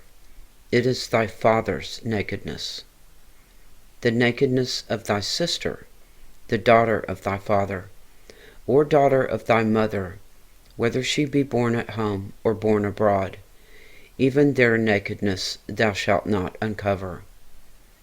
The nakedness of thy son's daughter, or of thy daughter's daughter, even their nakedness thou shalt not uncover, for theirs is thine own nakedness.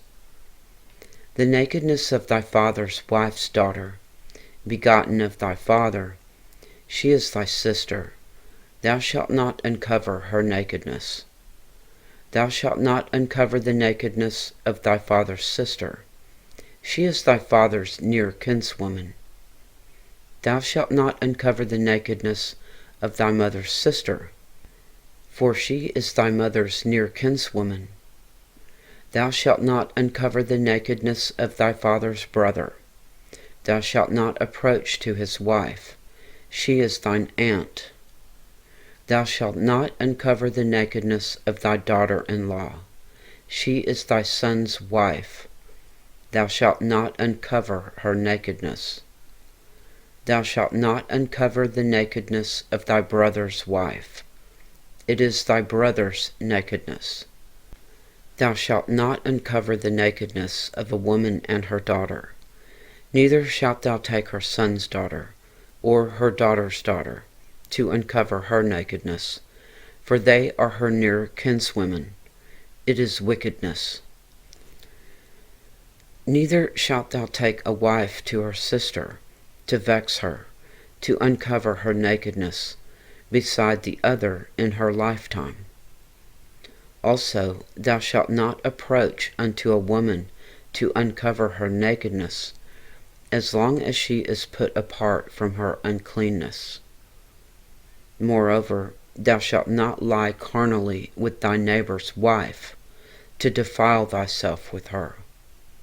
And thou shalt not let any of thy seed pass through the fire to Molech.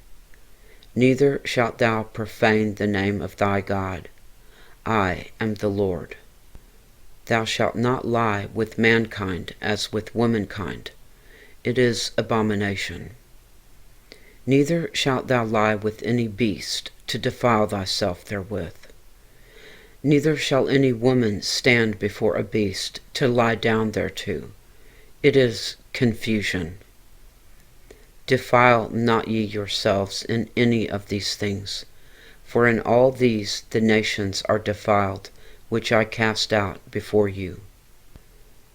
And the land is defiled, therefore I do visit the iniquity thereof upon it, and the land itself vomiteth out her inhabitants. Ye shall therefore keep my statutes and my judgments, and shall not commit any of these abominations, neither any of your own nation, nor any stranger that sojourneth among you. For all these abominations have the men of the land done, which were before you, and the land is defiled. That the land spew not you out also, when ye defile it, as it spewed out the nations that were before you. For whomsoever shall commit any of these abominations, even the souls that commit them shall be cut off from among their people. Therefore shall ye keep mine ordinance, that ye commit not any of these abominable customs, which were committed before you, and that ye defile not yourselves therein. I am the Lord your God. Chapter 19. The Lord is holy. And the Lord spake unto Moses, saying, Speak unto all the congregation of the children of Israel, and say unto them, Ye shall be holy, for I, the Lord your God, am holy. Ye shall fear every man his mother and his father, and keep my Sabbaths. I am the Lord your God. Turn ye not unto idols, nor make to yourselves molten gods. I am the Lord your God. And if ye offer a sacrifice of peace offerings unto the Lord, ye shall offer it at your own will. It shall be eaten the same day ye offer it, and on the morrow, and if aught remain until the third day, it shall be burnt in the fire. And if it be eaten at all on the third day, it is abominable, it shall not be accepted. Therefore every one that eateth it shall bear his iniquity, because he hath profaned the hallowed thing of the Lord, and that soul shall be cut off from among his people. Love your neighbor as yourself. And when ye reap the harvest of your land, thou shalt not wholly reap the corners of thy field, Neither shalt thou gather the gleanings of thy harvest. And thou shalt not glean thy vineyard, neither shalt thou gather every grape of thy vineyard. Thou shalt leave them for the poor and stranger. I am the Lord your God. Ye shall not steal, neither deal falsely, neither lie one to another. And ye shall not swear by my name falsely, neither shalt thou profane the name of thy God. I am the Lord. Thou shalt not defraud thy neighbor, neither rob him. The wages of him that is hired shall not abide with thee all night until the morning. Thou shalt not curse the deaf, nor put a stumbling block before the blind, but shalt fear thy God. I am the Lord. Ye shall do no unrighteousness in judgment. Thou shalt not respect the person of the poor, nor honor the person of the mighty, but in righteousness shalt thou judge thy neighbor. Thou shalt not go up and down as a talebearer among thy people, neither shalt thou stand against the blood of thy neighbor. I am the Lord. Thou shalt not hate thy brother in thine heart. Thou shalt in any wise rebuke thy neighbor, and not suffer sin upon him. Thou shalt not avenge, nor bear any grudge against the children of thy people, but thou shalt love thy neighbor as thyself. I am the Lord. Ye shall keep my statutes. Ye shall keep my statutes. Thou shalt not let thy cattle gender with a diverse kind. Thou shalt not sow thy field with mingled seed. Neither shall a garment mingled of linen and woolen come upon thee. And whosoever lieth carnally with a woman that is a bondmaid, betrothed to a husband, and not at all redeemed, nor freedom given her, she shall be scourged. They shall not be put to death, because she was not free.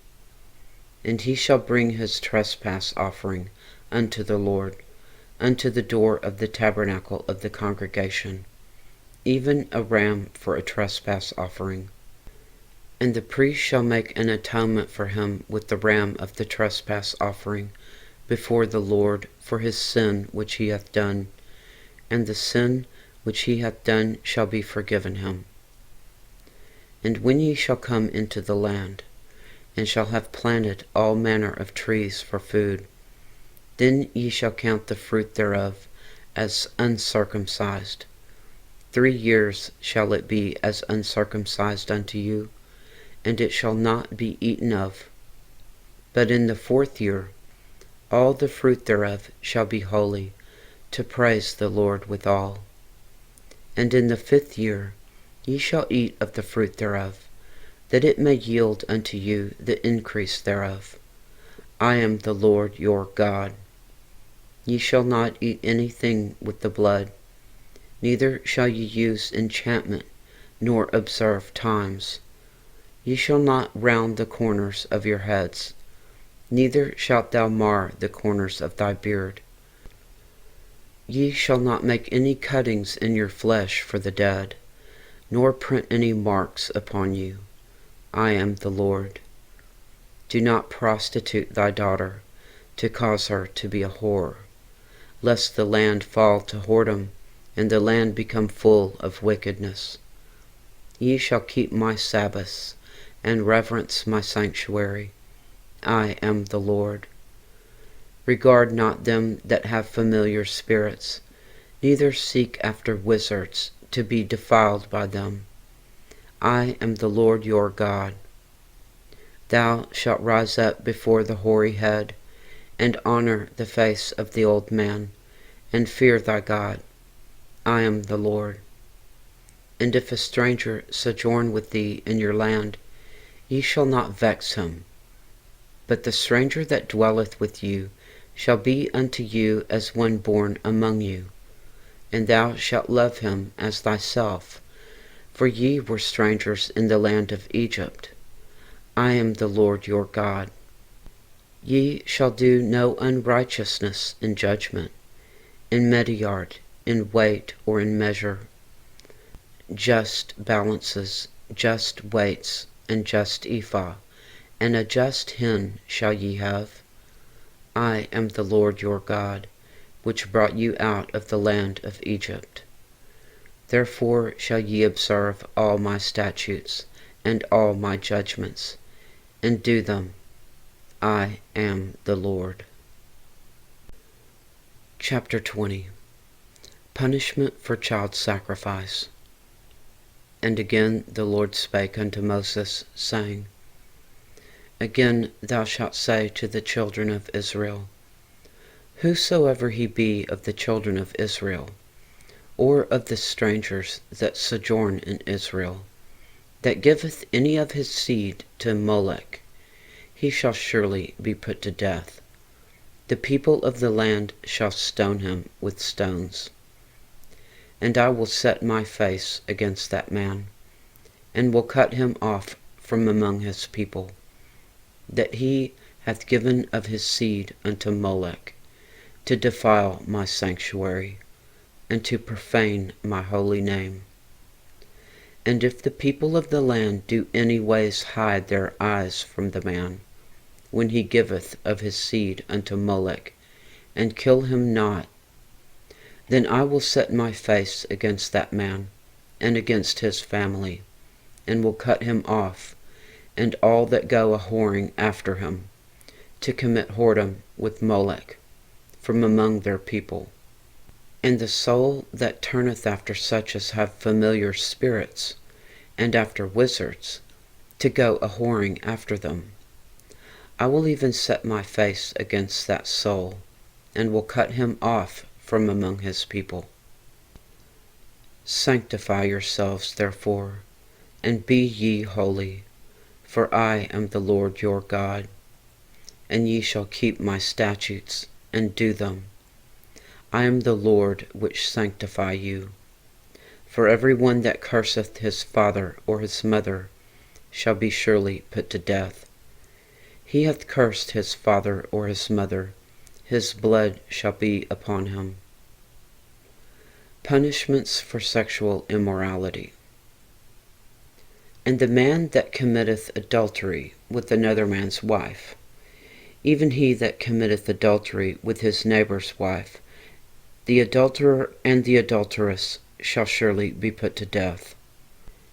And the man that lieth with his father's wife hath uncovered his father's nakedness. Both of them shall surely be put to death. Their blood shall be upon them. And if a man lie with his daughter-in-law, both of them shall surely be put to death. They have wrought confusion. Their blood shall be upon them. If a man also lie with mankind, as he lieth with a woman, both of them have committed an abomination. They shall surely be put to death. Their blood shall be upon them. And if a man take a wife and her mother, it is wickedness. They shall be burnt with fire, both he and they, that there be no wickedness among you. And if a man lie with a beast, he shall surely be put to death, and ye shall slay the beast. And if a woman approacheth unto any beast, and lie down thereto, thou shalt kill the woman and the beast. They shall surely be put to death. Their blood shall be upon them. And if a man shall take his sister, his father's daughter, or his mother's daughter, and see her nakedness, and she see his nakedness, it is a wicked thing, and they shall be cut off in the sight of their people. And hath uncovered his sister's nakedness, he shall bear his iniquity. And if a man shall lie with a woman having her sickness, and shall uncover her nakedness, he hath discovered her fountain, and she hath uncovered the fountain of her blood, and both of them shall be cut off from among their people. And thou shalt not uncover the nakedness of thy mother's sister, nor of thy father's sister, for he uncovereth his near kin, they shall bear their iniquity. And if a man shall lie with his uncle's wife, he hath uncovered his uncle's nakedness. They shall bear their sin, they shall die childless. And if a man shall take his brother's wife, it is an unclean thing. He hath uncovered his brother's nakedness. They shall be childless. You shall be holy. Ye shall therefore keep all my statutes and all my judgments, and do them, that the land whither I bring you to dwell therein spew you not out. And ye shall not walk in the manners of the nation which I cast out before you.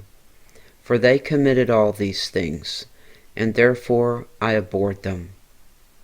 But I have said unto you, ye shall inherit their land, and I will give it unto you to possess it, a land that floweth with milk and honey. I am the Lord your God, which hath separated you from other people.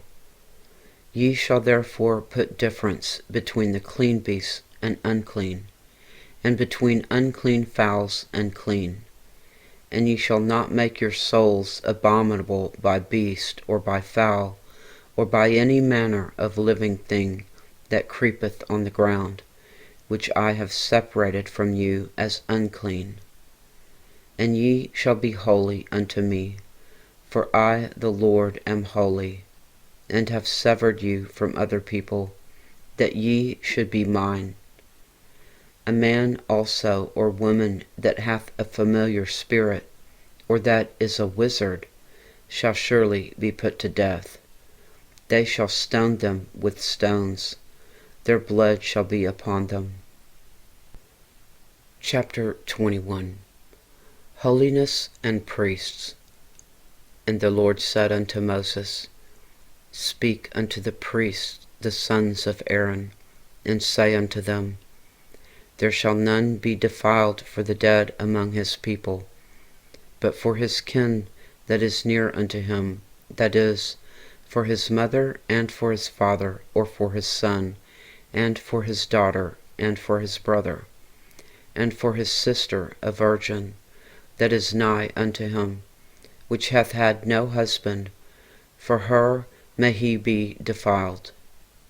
But he shall not defile himself, being a chief man among his people, to profane himself. They shall not make baldness upon their head, neither shall they shave off the corner of their beard, nor make any cuttings in their flesh. They shall be holy unto their God, and not profane the name of their God. For the offerings of the Lord made by fire, and the bread of their God, they do offer. Therefore they shall be holy. They shall not take a wife that is a whore, or profane, neither shall they take a woman put away from her husband, for he is holy unto his God. Thou shalt sanctify him therefore, for he offereth the bread of thy God. He shall be holy unto thee, for I the Lord, which sanctify you, am holy. And the daughter of any priest, if she profane herself by playing the whore, she profaneth her father. She shall be burnt with fire. And he that is the high priest among his brethren, upon whose head the anointing oil was poured, and that is consecrated to put on the garments, shall not uncover his head, nor rend his clothes. Neither shall he go in to any dead body, nor defile himself for his father, or for his mother. Neither shall he go out of the sanctuary, nor profane the sanctuary of his God. For the crown of the anointing oil of his God is upon him. I am the Lord. And he shall take a wife in her virginity. A widow, or a divorced woman, or profane, or harlot, these shall he not take, but he shall take a virgin of his own people to wife. Neither shall he profane his seed among his people, For I, the Lord, do sanctify him. And the Lord spake unto Moses, saying, Speak unto Aaron, saying, Whosoever he be of thy seed in their generations, that hath any blemish, let him not approach to offer the bread of his God. For whatsoever man he be that hath a blemish, he shall not approach, a blind man, or a lame, or he that hath a flat nose, or anything superfluous, or a man that is broken-footed, or broken-handed, or crook-backed, or a dwarf, or that hath a blemish in his eye, or be scurvy, or scabbed, or hath his stones broken. No man that hath a blemish of the seed of Aaron the priest shall come nigh to offer the offerings of the Lord made by fire. He hath a blemish, he shall not come nigh to offer the bread of his God. He shall eat the bread of his God, both of the most holy and of the holy. Only he shall not go in unto the veil, nor come nigh unto the altar, because he hath a blemish, that he profane not my sanctuaries, for I the Lord do sanctify them. And Moses told it unto Aaron, and to his sons, and unto all the children of Israel. Chapter 22. And the Lord spake unto Moses, saying, Speak unto Aaron and to his sons, that they separate themselves from the holy things of the children of Israel, and that they profane not my holy name in those things which they hallow unto me. I am the Lord. Say unto them, Whosoever he be of all your seed among your generations, that goeth unto the holy things which the children of Israel hallow unto the Lord, having his uncleanness upon him, that soul shall be cut off from my presence. I am the Lord. That man soever of the seed of Aaron is a leper, or hath a running issue, he shall not eat of the holy things until he be clean. And whoso toucheth anything that is unclean by the dead, or a man whose seed goeth from him, or whosoever toucheth any creeping thing, whereby he be made unclean, or a man of whom he may take uncleanness, whatsoever uncleanness he hath, the soul which hath touched any such shall be unclean until even, and shall not eat of the holy things, unless he wash his flesh with water. And when the sun is down, he shall be clean, and shall afterward eat of the holy things, because it is his food. That which dieth of itself, or is torn with beasts, he shall not eat to defile himself therewith.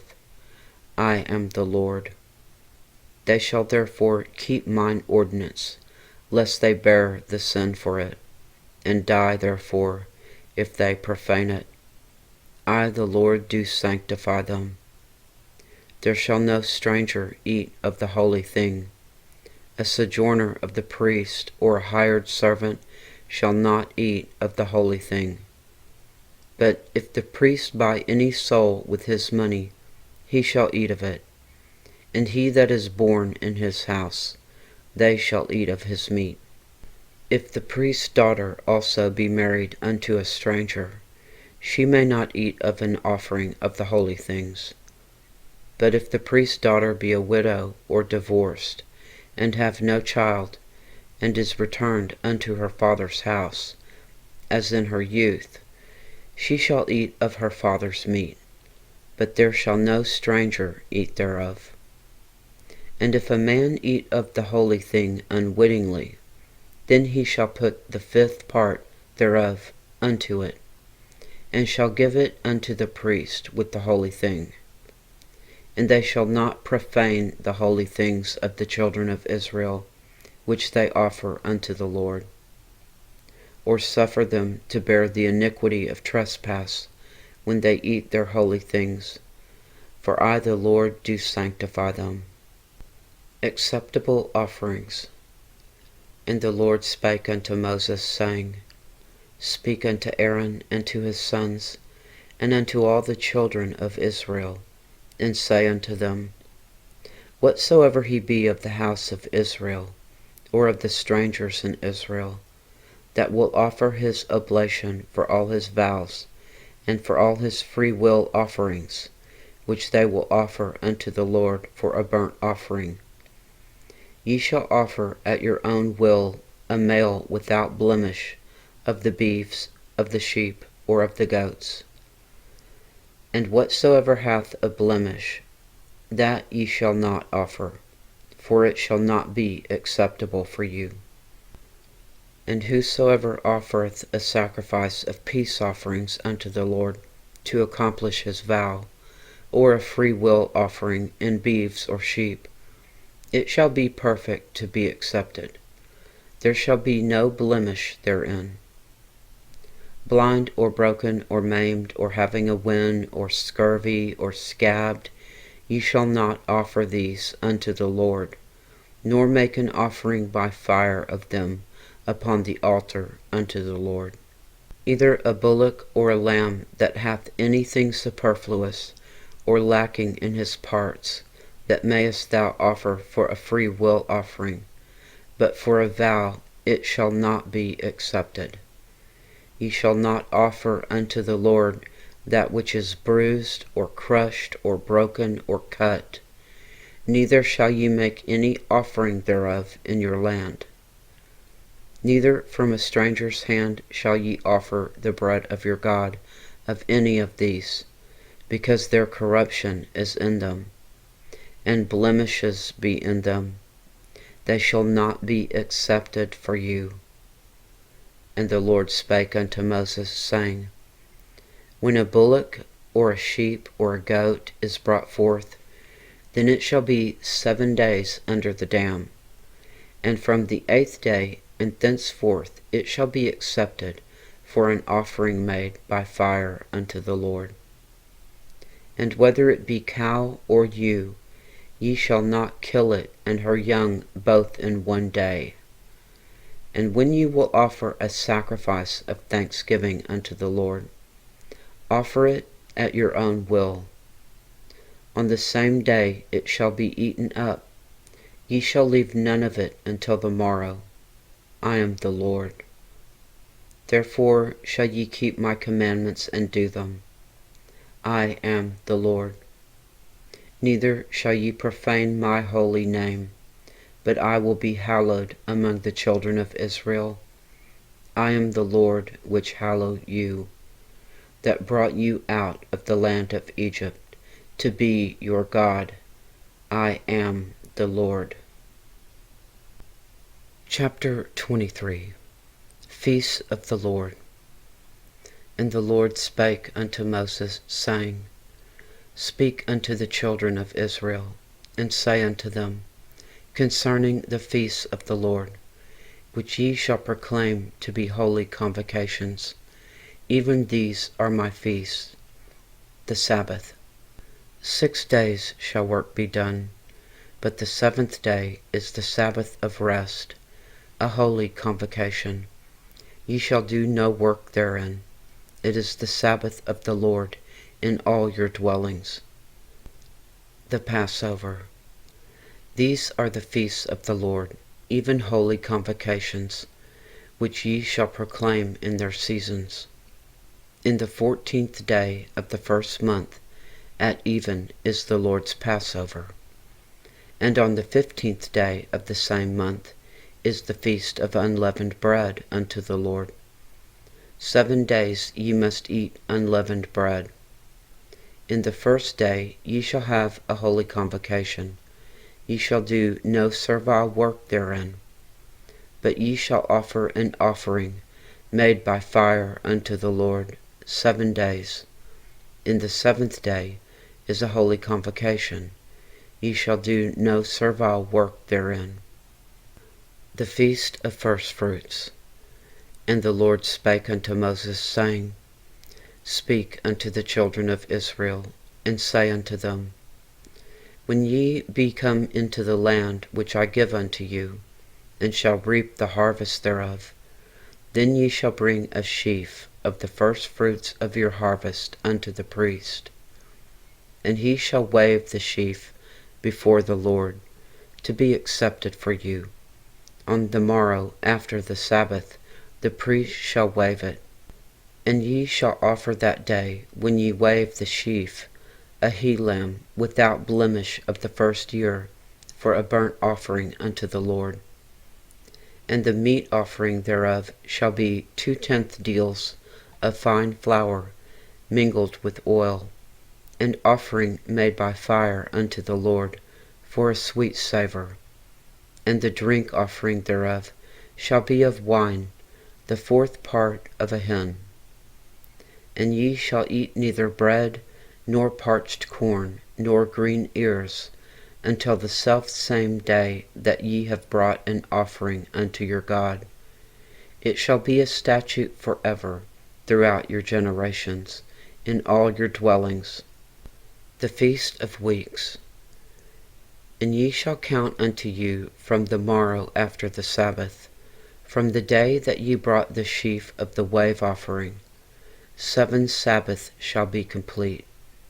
Even unto the morrow after the 7th Sabbath shall ye number 50 days, and ye shall offer a new meat offering unto the Lord. Ye shall bring out of your habitations 2 wave loaves of 2/10 deals. They shall be of fine flour. They shall be baken with leaven. They are the first fruits unto the Lord.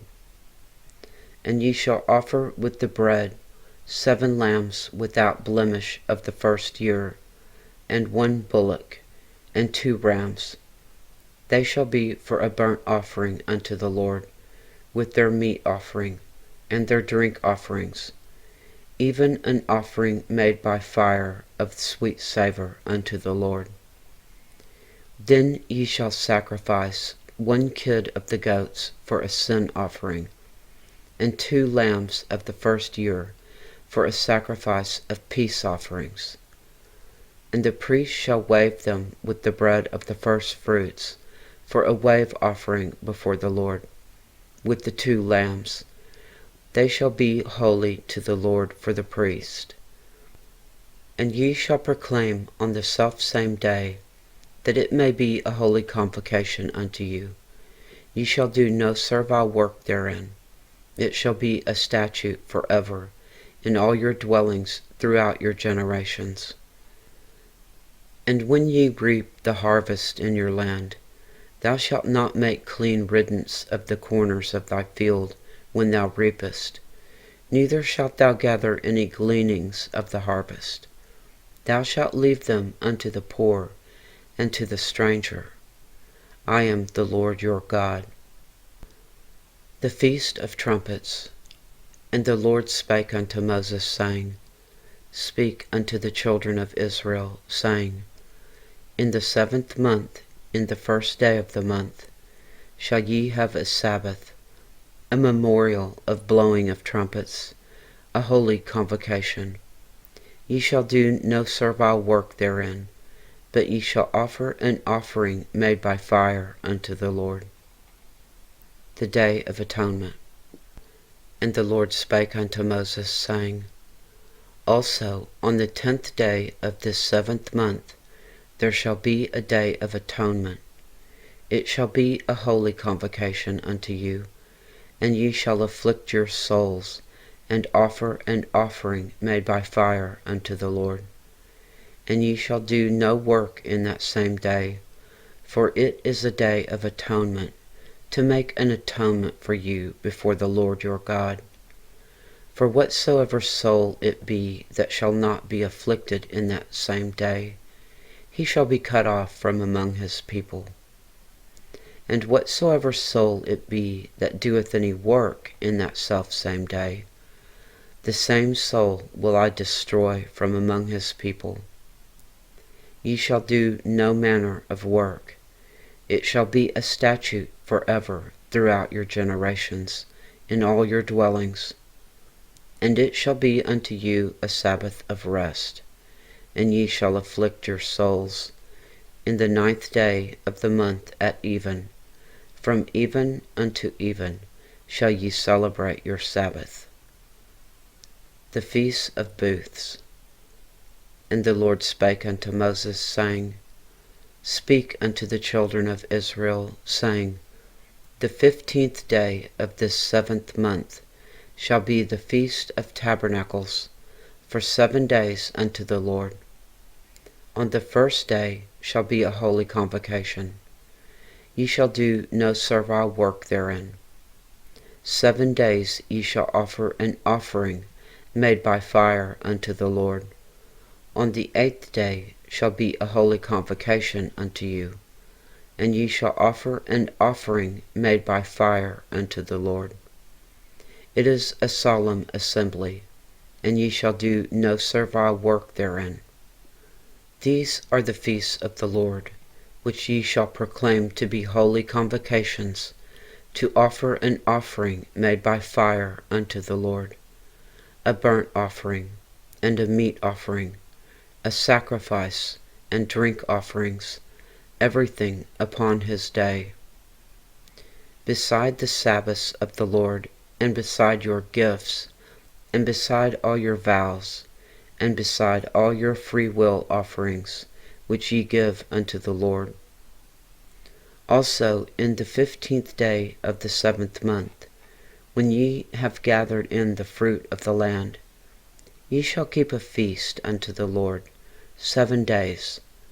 On the 1st day shall be a Sabbath, and on the 8th day shall be a Sabbath.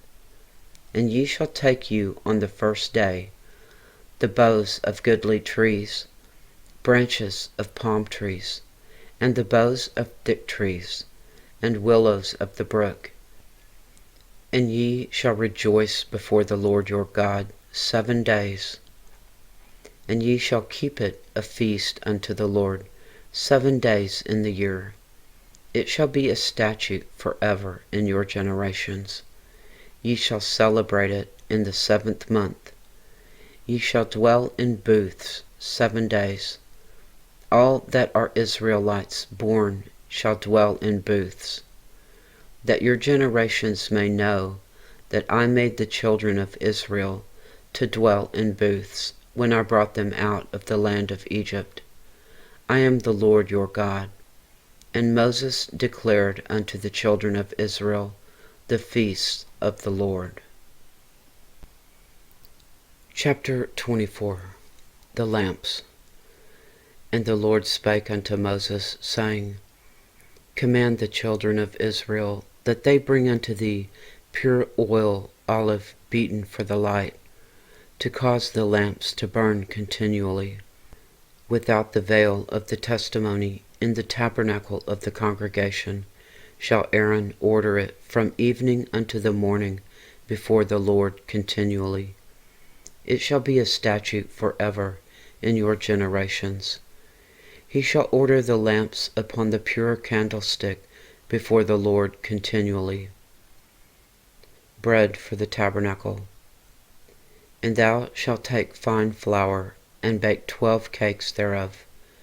2/10 deals shall be in 1 cake. And thou shalt set them in 2 rows, 6 on a row, upon the pure table before the Lord. And thou shalt put pure frankincense upon each row, that it may be on the bread for a memorial, even an offering made by fire unto the Lord. Every Sabbath he shall set it in order before the Lord continually, being taken from the children of Israel by an everlasting covenant. And it shall be Aaron's and his sons, and they shall eat it in the holy place.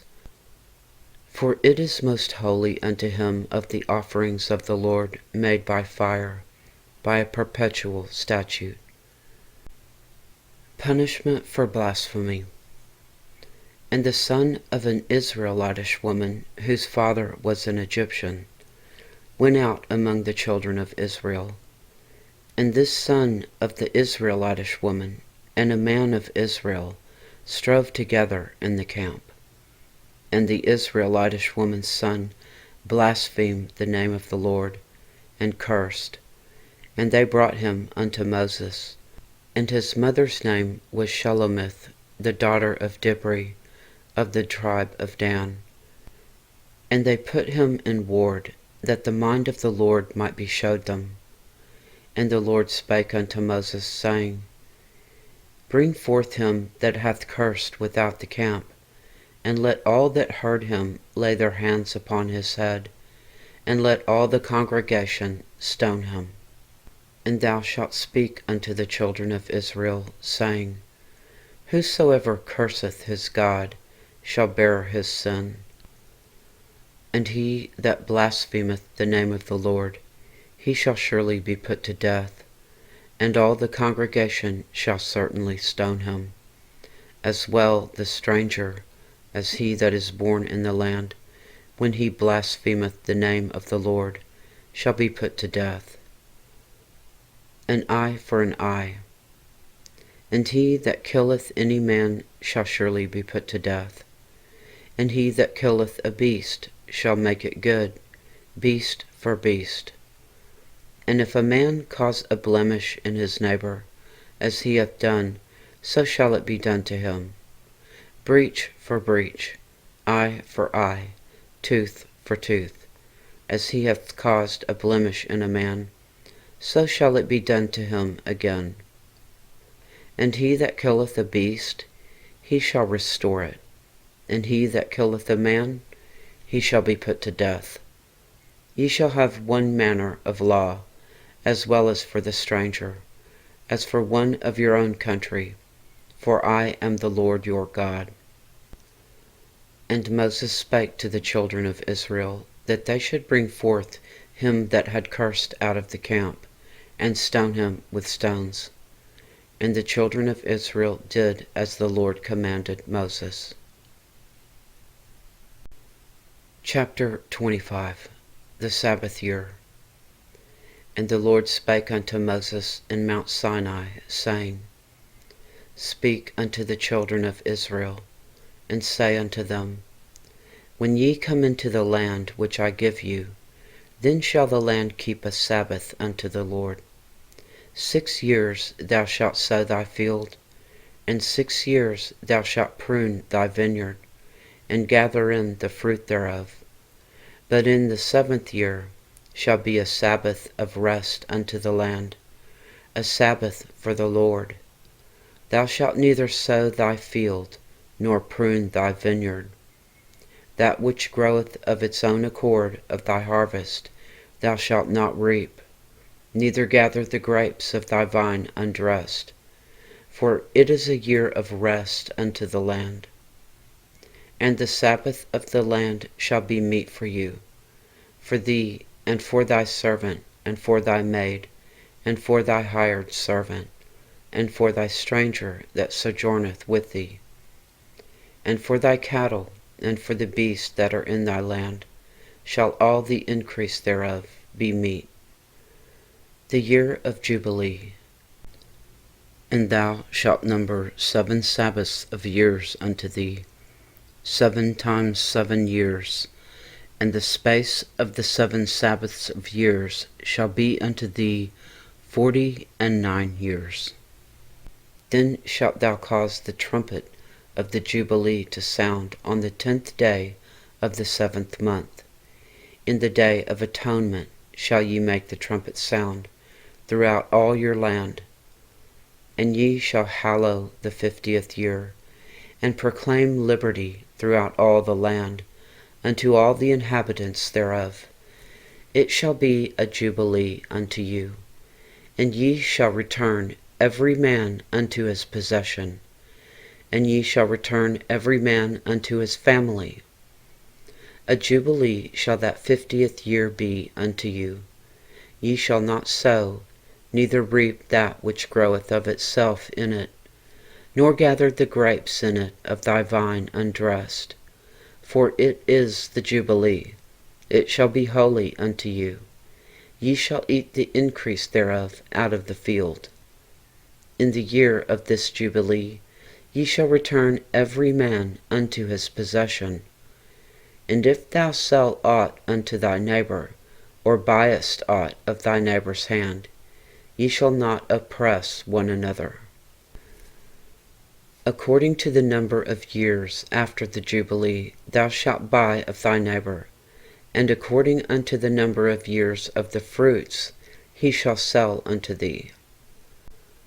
According to the multitude of years thou shalt increase the price thereof, and according to the fewness of years thou shalt diminish the price of it.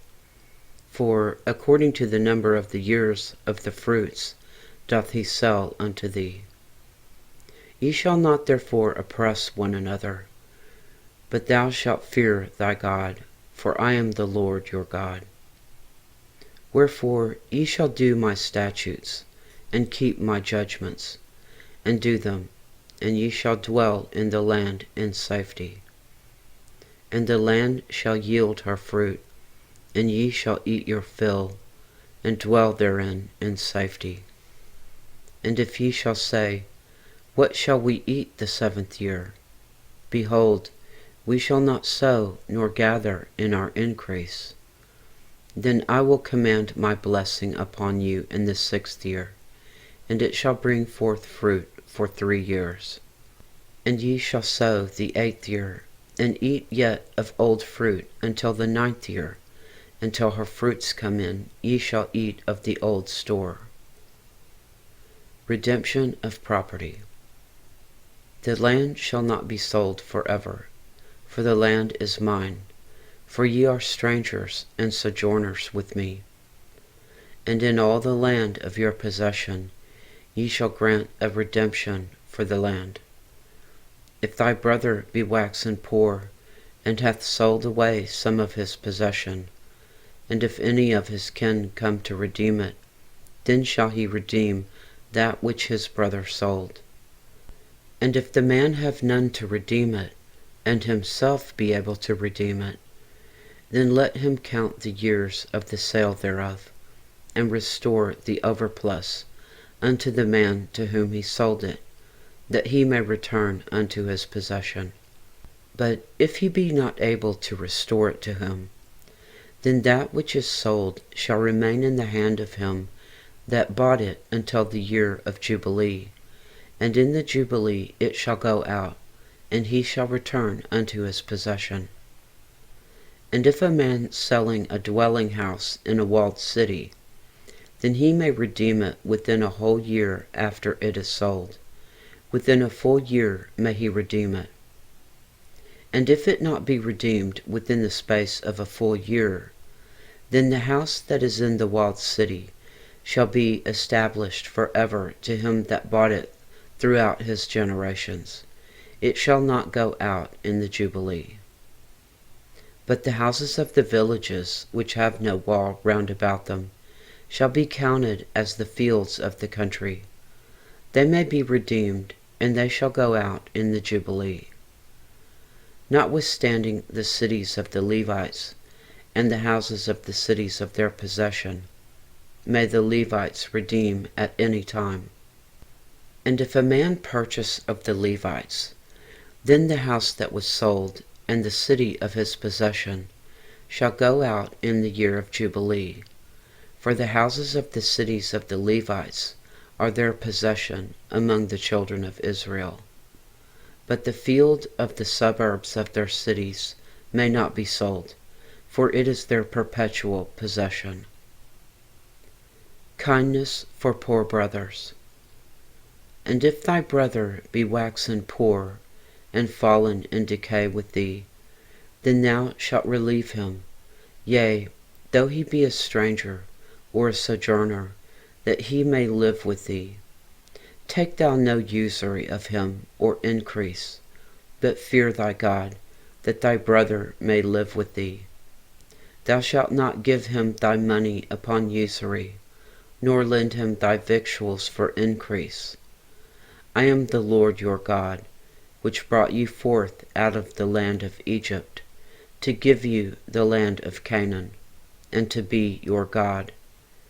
And if thy brother that dwelleth by thee be waxen poor, and be sold unto thee, thou shalt not compel him to serve as a bondservant, but as a hired servant, and as a sojourner. He shall be with thee, and shall serve thee unto the year of Jubilee. And then shall he depart from thee, both he and his children with him, and shall return unto his own family, and unto the possession of his fathers shall he return. For they are my servants, which I brought forth out of the land of Egypt. They shall not be sold as bondmen.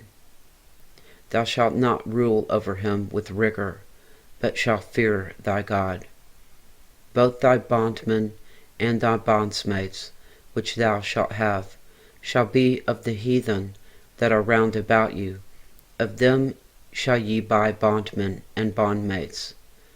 Moreover, of the children of the strangers that do sojourn among you, of them shall ye buy, and of their families that are with you, which they begat in your land, and they shall be your possession. And ye shall take them as an inheritance for your children after you, to inherit them for a possession, and they shall be your bondmen forever. But over your brethren the children of Israel ye shall not rule one over another with rigor. Redeeming the poor man. And if a sojourner or stranger wax rich by thee, and thy brother that dwelleth by him wax poor, and sell himself unto the stranger or sojourner by thee, or to the stock of the stranger's family, after that he is sold, he may be redeemed again. One of his brethren may redeem him. Either his uncle or his uncle's son may redeem him, or any that is nigh of kin unto him of his family may redeem him. Or if he be able, he may redeem himself. And he shall reckon with him that bought him from the year that he was sold to him unto the year of Jubilee. And the price of his sale shall be according unto the number of years. According to the time of a hired servant shall it be with him. If there be yet many years behind, according unto them he shall give again the price of his redemption, out of the money that he was bought for. And if there remain but few years unto the year of Jubilee, then he shall count with him, and according unto his years shall he give him again the price of his redemption. And as a yearly hired servant shall he be with him, and the other shall not rule with rigor over him in thy sight. And if he be not redeemed in these years, then he shall go out in the year of Jubilee, both he and his children with him. For unto me the children of Israel are servants. They are my servants, whom I brought forth out of the land of Egypt. I am the Lord your God. Chapter 26. Blessings for obedience. Ye shall make you no idols nor graven image, neither rear you up a standing image. Neither shall ye set up any image of stone in your land, to bow down unto it. For I am the Lord your God. Ye shall keep my Sabbaths, and reverence my sanctuary. I am the Lord. If ye walk in my statutes, and keep my commandments, and do them, then I will give you rain in due season, and the land shall yield her increase, and the trees of the field shall yield their fruit, and your threshing shall reach unto the vintage, and the vintage shall reach unto the sowing time, and ye shall eat your bread to the full, and dwell in your land safely. And I will give peace in the land, and ye shall lie down, and none shall make you afraid.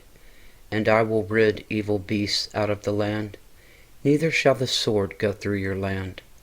And ye shall chase your enemies, and they shall fall before you by the sword.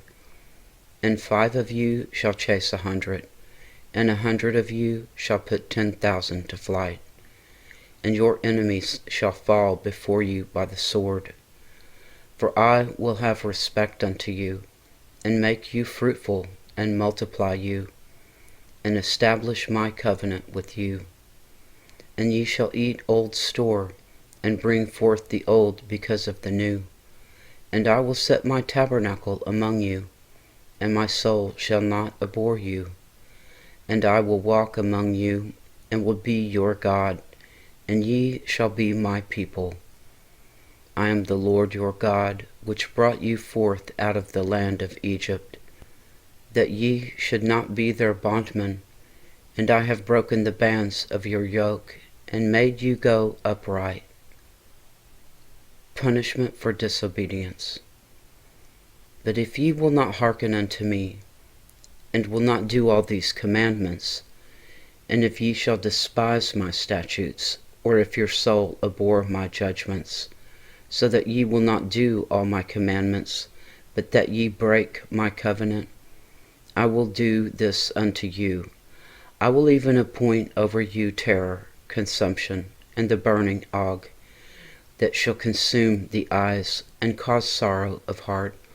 And ye shall sow your seed in vain, for your enemies shall eat it.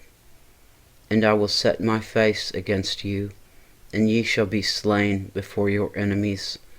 They that hate you shall reign over you, and ye shall flee when none pursueth you. And if ye will not yet for all this hearken unto me, then I will punish you 7 times more for your sins. And I will break the pride of your power, and I will make your heaven as iron, and your earth as brass. And your strength shall be spent in vain, for your land shall not yield her increase, neither shall the trees of the land yield their fruits. If ye walk contrary unto me, and will not hearken unto me, I will bring 7 times more plagues upon you according to your sins. I will also send wild beasts among you, which shall rob you of your children, and destroy your cattle, and make you few in number, and your highways shall be desolate. And if ye will not be reformed by me by these things, but will walk contrary unto me, then will I also walk contrary unto you, and will punish you yet 7 times for your sins. And I will bring a sword upon you, that shall avenge the quarrel of my covenant. And when ye are gathered together within your cities, I will send the pestilence among you, and ye shall be delivered into the hand of the enemy. And when I have broken the staff of your bread, 10 women shall bake your bread in one oven, and they shall deliver you your bread again by weight, and ye shall eat, and not be satisfied. And if ye will not for all this hearken unto me, but walk contrary unto me, then I will walk contrary unto you also in fury. And I, even I, will chastise you 7 times for your sins. And ye shall eat the flesh of your sons, and the flesh of your daughters shall ye eat.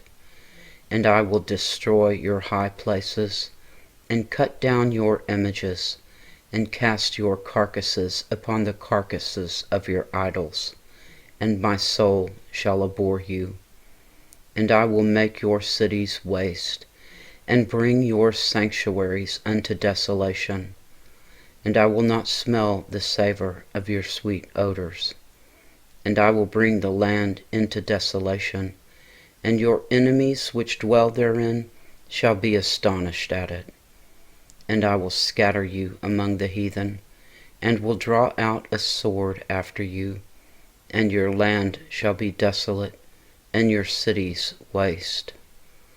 Then shall the land enjoy her Sabbaths, as long as it lieth desolate, and ye be in your enemy's land. Even then shall the land rest, and enjoy her Sabbaths. As long as it lieth desolate, it shall rest, because it did not rest in your Sabbaths, when ye dwelt upon it.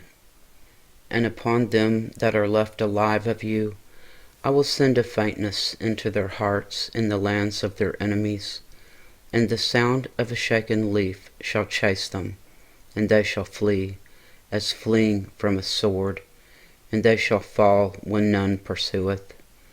And they shall fall one upon another, as it were before a sword, when none pursueth. And ye shall have no power to stand before your enemies, and ye shall perish among the heathen, and the land of your enemies shall eat you up. And they that are left of you shall pine away in their iniquity in your enemies' lands. And also in the iniquities of their fathers shall they pine away with them.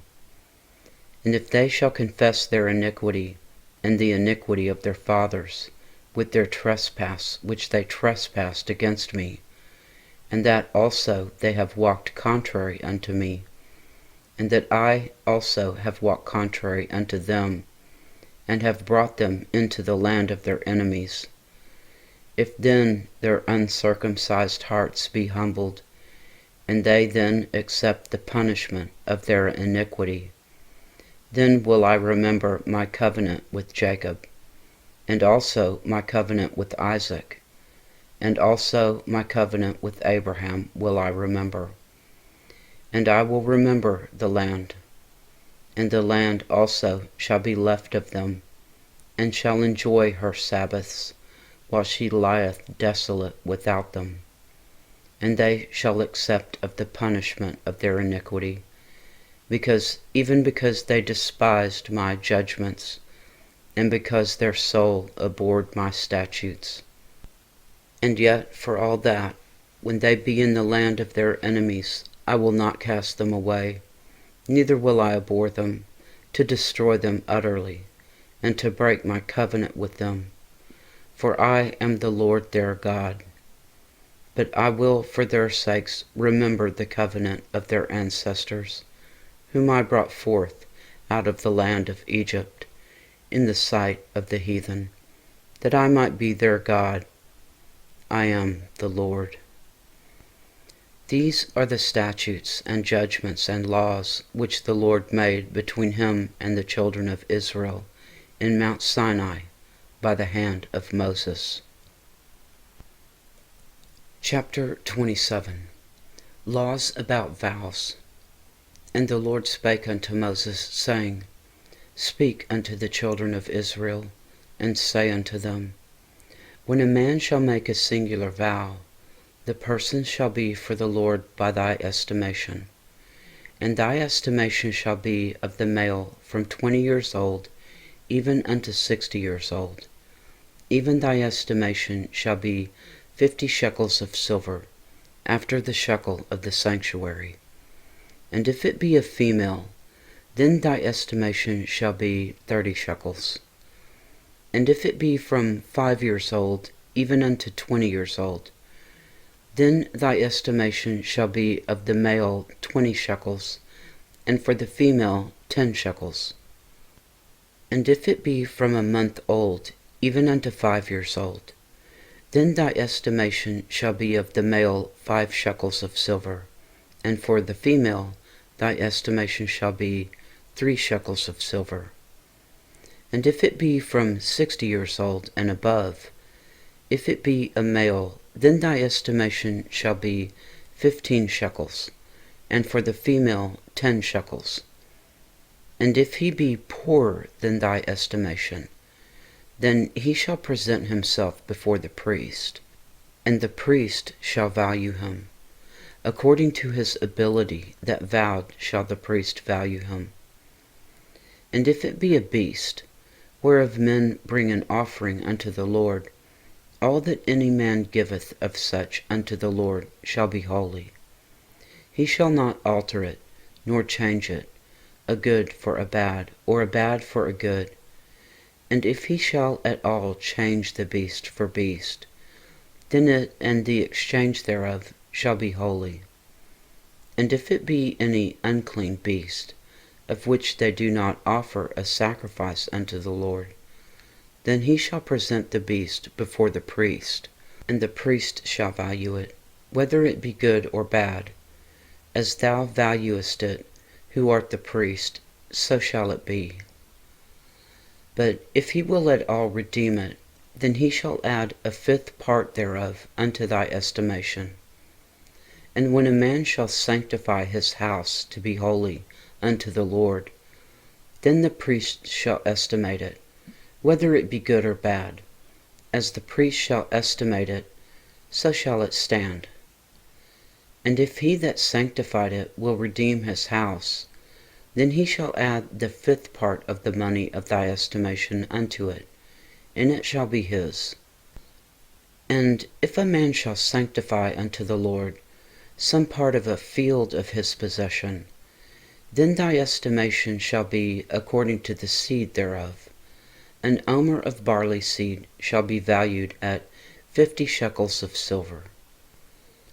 If he sanctify his field from the year of Jubilee, according to thy estimation, it shall stand. But if he sanctify his field after the Jubilee, then the priest shall reckon unto him the money according to the years that remain, even unto the year of the Jubilee, and it shall be abated from thy estimation. And if he that sanctified the field will in any wise redeem it, then he shall add the 5th part of the money of thy estimation unto it, and it shall be assured to him. And if he will not redeem the field, or if he have sold the field to another man, it shall not be redeemed any more. But the field, when it goeth out in the Jubilee, shall be holy unto the Lord, as a field devoted. The possession thereof shall be the priest's. And if a man sanctify unto the Lord a field which he hath bought, which is not of the fields of his possession, then the priest shall reckon unto him the worth of thy estimation, even unto the year of the Jubilee, and he shall give thine estimation in that day, as a holy thing unto the Lord. In the year of the Jubilee the field shall return unto him of whom it was bought, even to him to whom the possession of the land did belong. And all thy estimation shall be according to the shekel of the sanctuary. 20 gerahs shall be the shekel. Only the firstling of the beasts, which should be the Lord's firstling, no man shall sanctify it, whether it be ox or sheep, it is the Lord's. And if it be of an unclean beast, then he shall redeem it according to thine estimation, and shall add a 5th part of it thereto. Or if it be not redeemed, then it shall be sold according to thy estimation. Notwithstanding, no devoted thing that a man shall devote unto the Lord of all that he hath, both of man and beast, and of the field of his possession, shall be sold or redeemed. Every devoted thing is most holy unto the Lord. None devoted which shall be devoted of men shall be redeemed, but shall surely be put to death. And all the tithe of the land, whether of the seed of the land or of the fruit of the tree, is the Lord's. It is holy unto the Lord. And if a man will at all redeem aught of his tithes, he shall add thereto the 5th part thereof. And concerning the tithe of the herd, or of the flock, even of whatsoever passeth under the rod, the 10th shall be holy unto the Lord. He shall not search whether it be good or bad, neither shall he change it. And if he change it at all, then both it and the change thereof shall be holy. It shall not be redeemed. These are the commandments which the Lord commanded Moses for the children of Israel in Mount Sinai. The end.